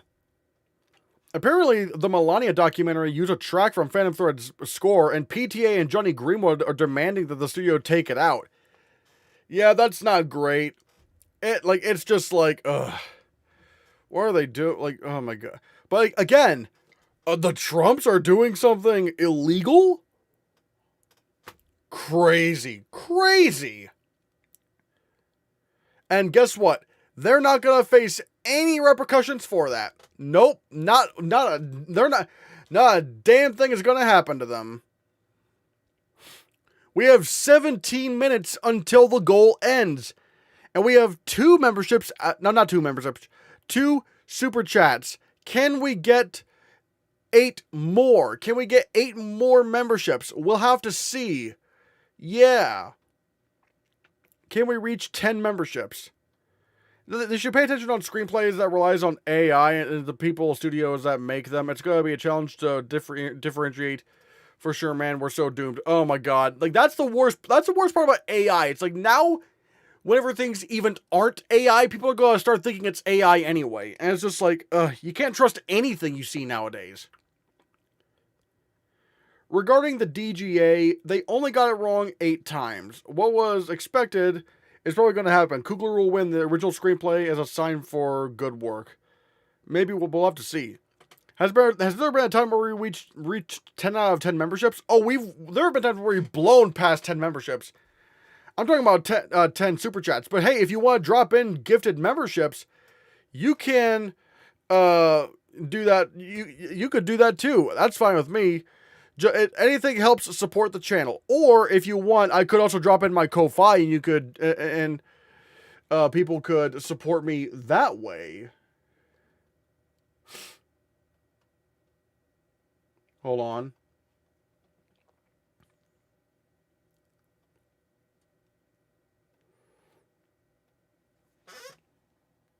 I'm just going to drop this here. Boink.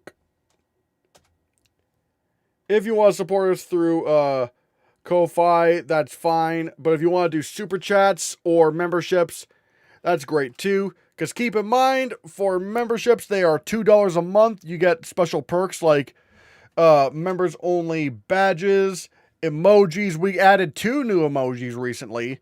Members only videos. Well, yeah.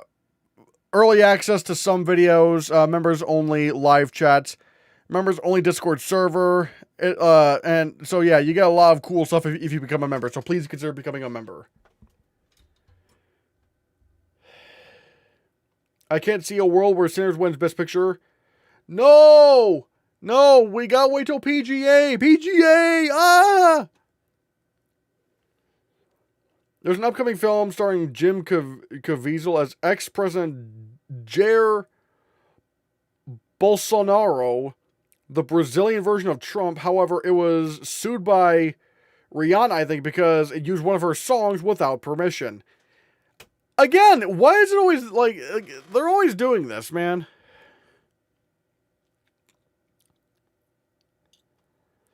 What movie do you think people are overhyping? Like, that I think is not as good as they say it is, or something like that? Because if that were the case, I'd be saying one battle after another.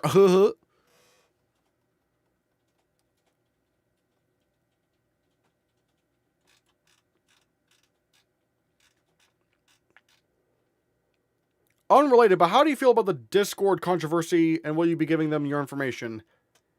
Man, this is tough. Like, it's tough. Like, I mean, obviously, I don't want. I don't want to give them my information. I'm certainly not gonna give them my payment information. Probably not now. No. But yeah, no. It like why is everything got to be about IDs? Like, yes, minors shouldn't be on some of these websites, but guess what? The parents need to parent their. Why are parents so lazy nowadays? Parent your damn kids. Ugh. No, a movie people are hyped over, but you're not. I guess an upcoming film? I don't know. Um,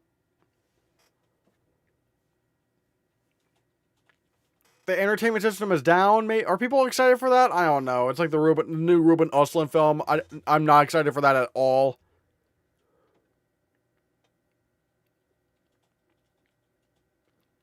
Are they doing an AI age verification on Discord too? I have no idea. Sinners can win Best Picture if it gets PGA, but while PTA still gets Director. Maybe. It's just, yeah.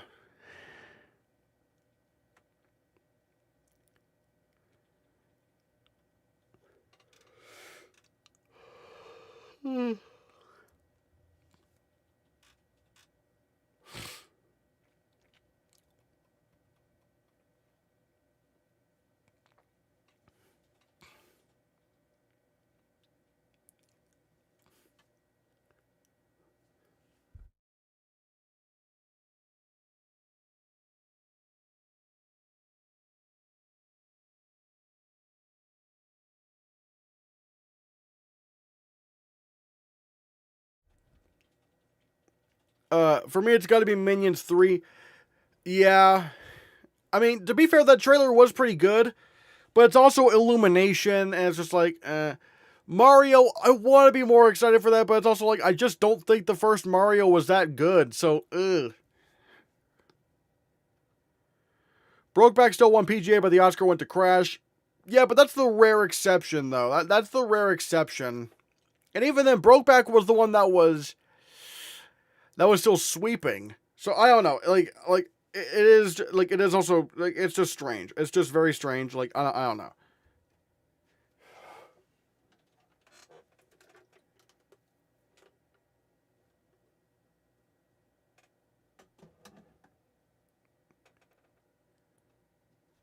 It's too late for a momentum shift. One battle after another is winning PGA. I don't know. We don't know if it's too late. We don't know if it's too late. Like I think PGA actually closed their voting before DGA, so it's kind of like I don't know. I just don't know what's going on there. We'll have to see. For me, it's not a maybe. PTA to win direction would be like 90% or more at this point. I mean, yeah, like that's just kind of like that's just kind of like what I usually say. I just say maybe a lot. Like yeah, maybe. Yeah, Brokeback is the only movie to win PGA, DGA, and Writers Guild to lose Best Picture. Yeah, so I don't think Sinners would be like a Brokeback Mountain happening.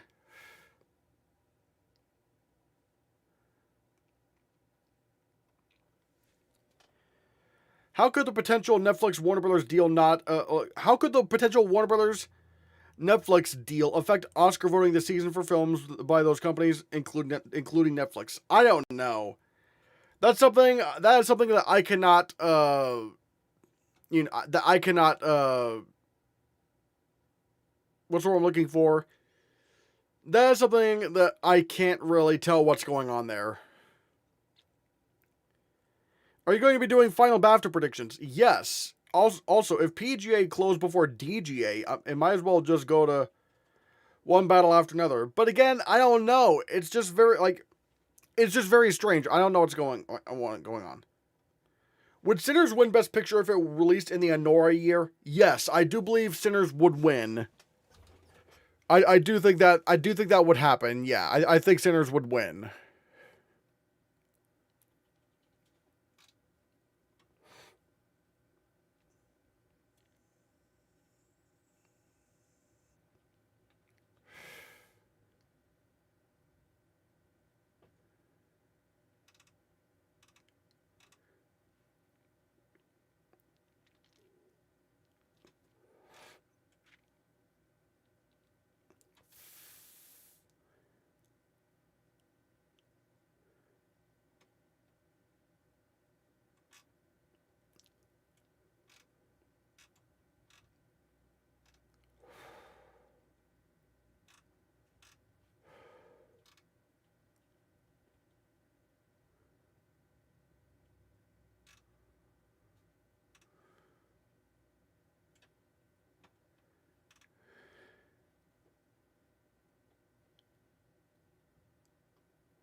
You know a movie that deserves more attention? The Voice of Henry Job. What a great movie. Yeah, oh yeah, The Voice of Henry Job is fantastic.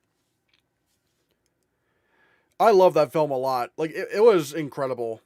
Yeah, like, especially the storytelling device they used for that film. Oh my god, so good. Such a good movie. Oh my god.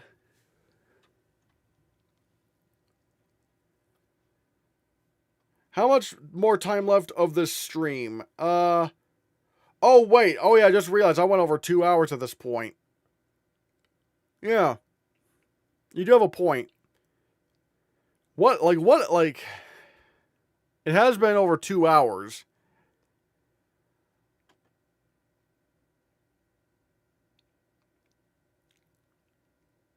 If you were able to give Rental Family one Oscar nomination, what would it be? I have not seen Rental Family, so that's a little bit of a problem. I don't know for sure. So we'll have to see. I'm not sure. I still need to see that film. Will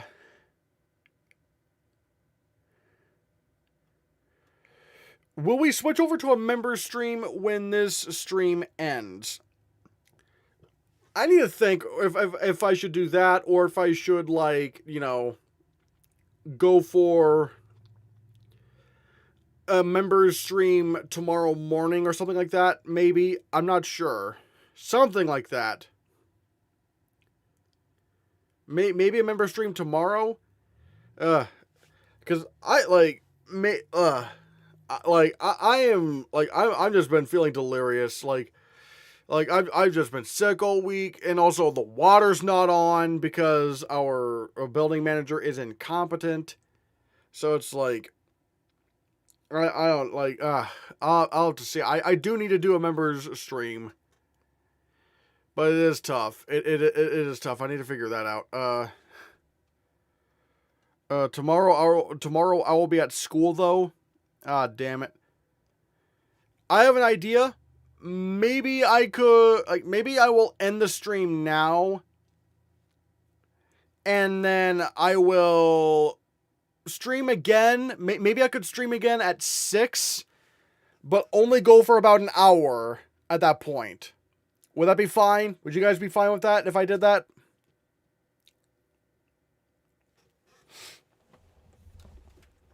Because I do want to give myself a little bit of a buffer. I want to give myself a little bit of a buffer in between the stuff. So, like, yeah. Yeah.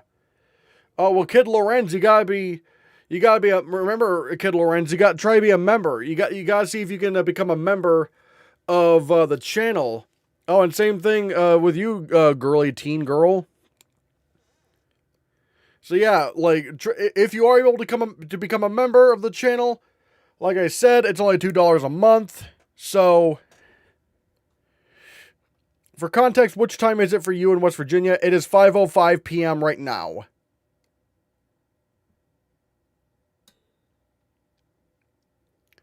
Let's see. Oh, that's fine. That's fine. I'm going to the theater at 8, so it works out.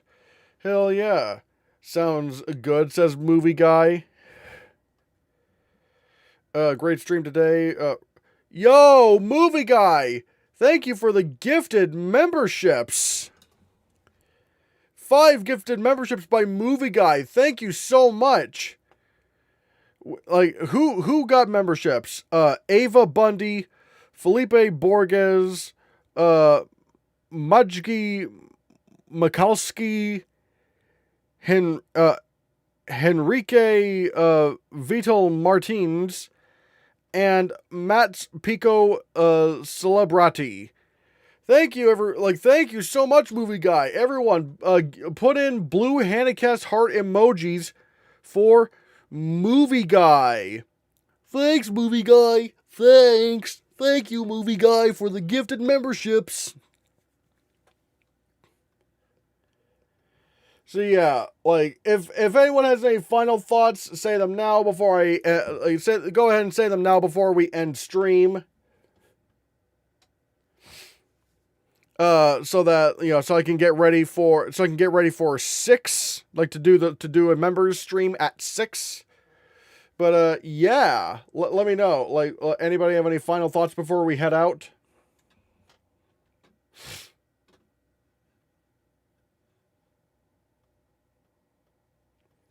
Bye, Honora. Bye. Bye, Honora. Not really. Alright. Well, bye, Mainline Productions. Bye, Luann Gabriel. Bye. Bye.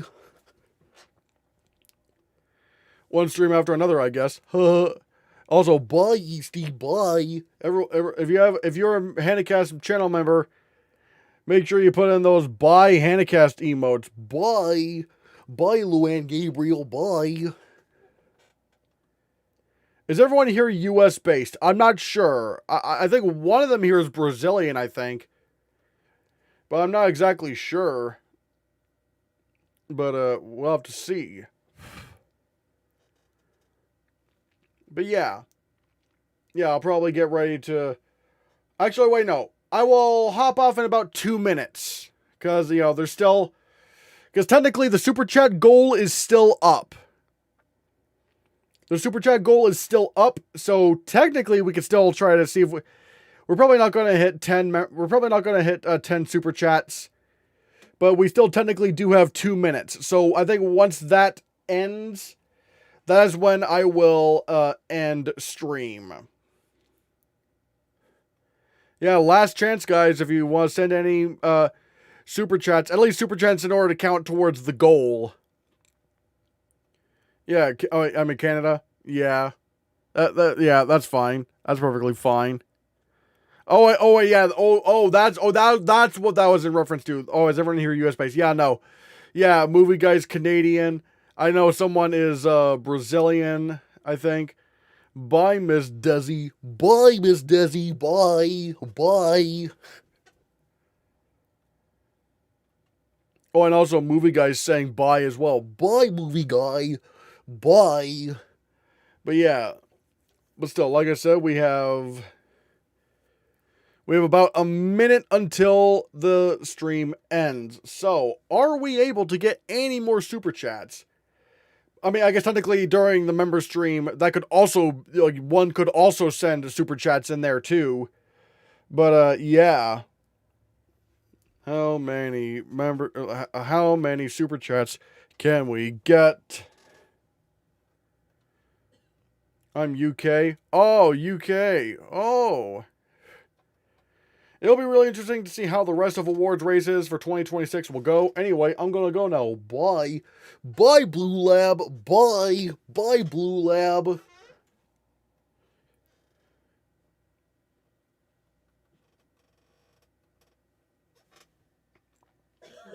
So yeah, I think we're about to get ready to head out. So yeah, we have 10 seconds. 10 seconds left. But yeah. Anyways, guys. See you in about I guess like 50 minutes or so for the members streams. So yeah, everyone. Bye everyone. Bye.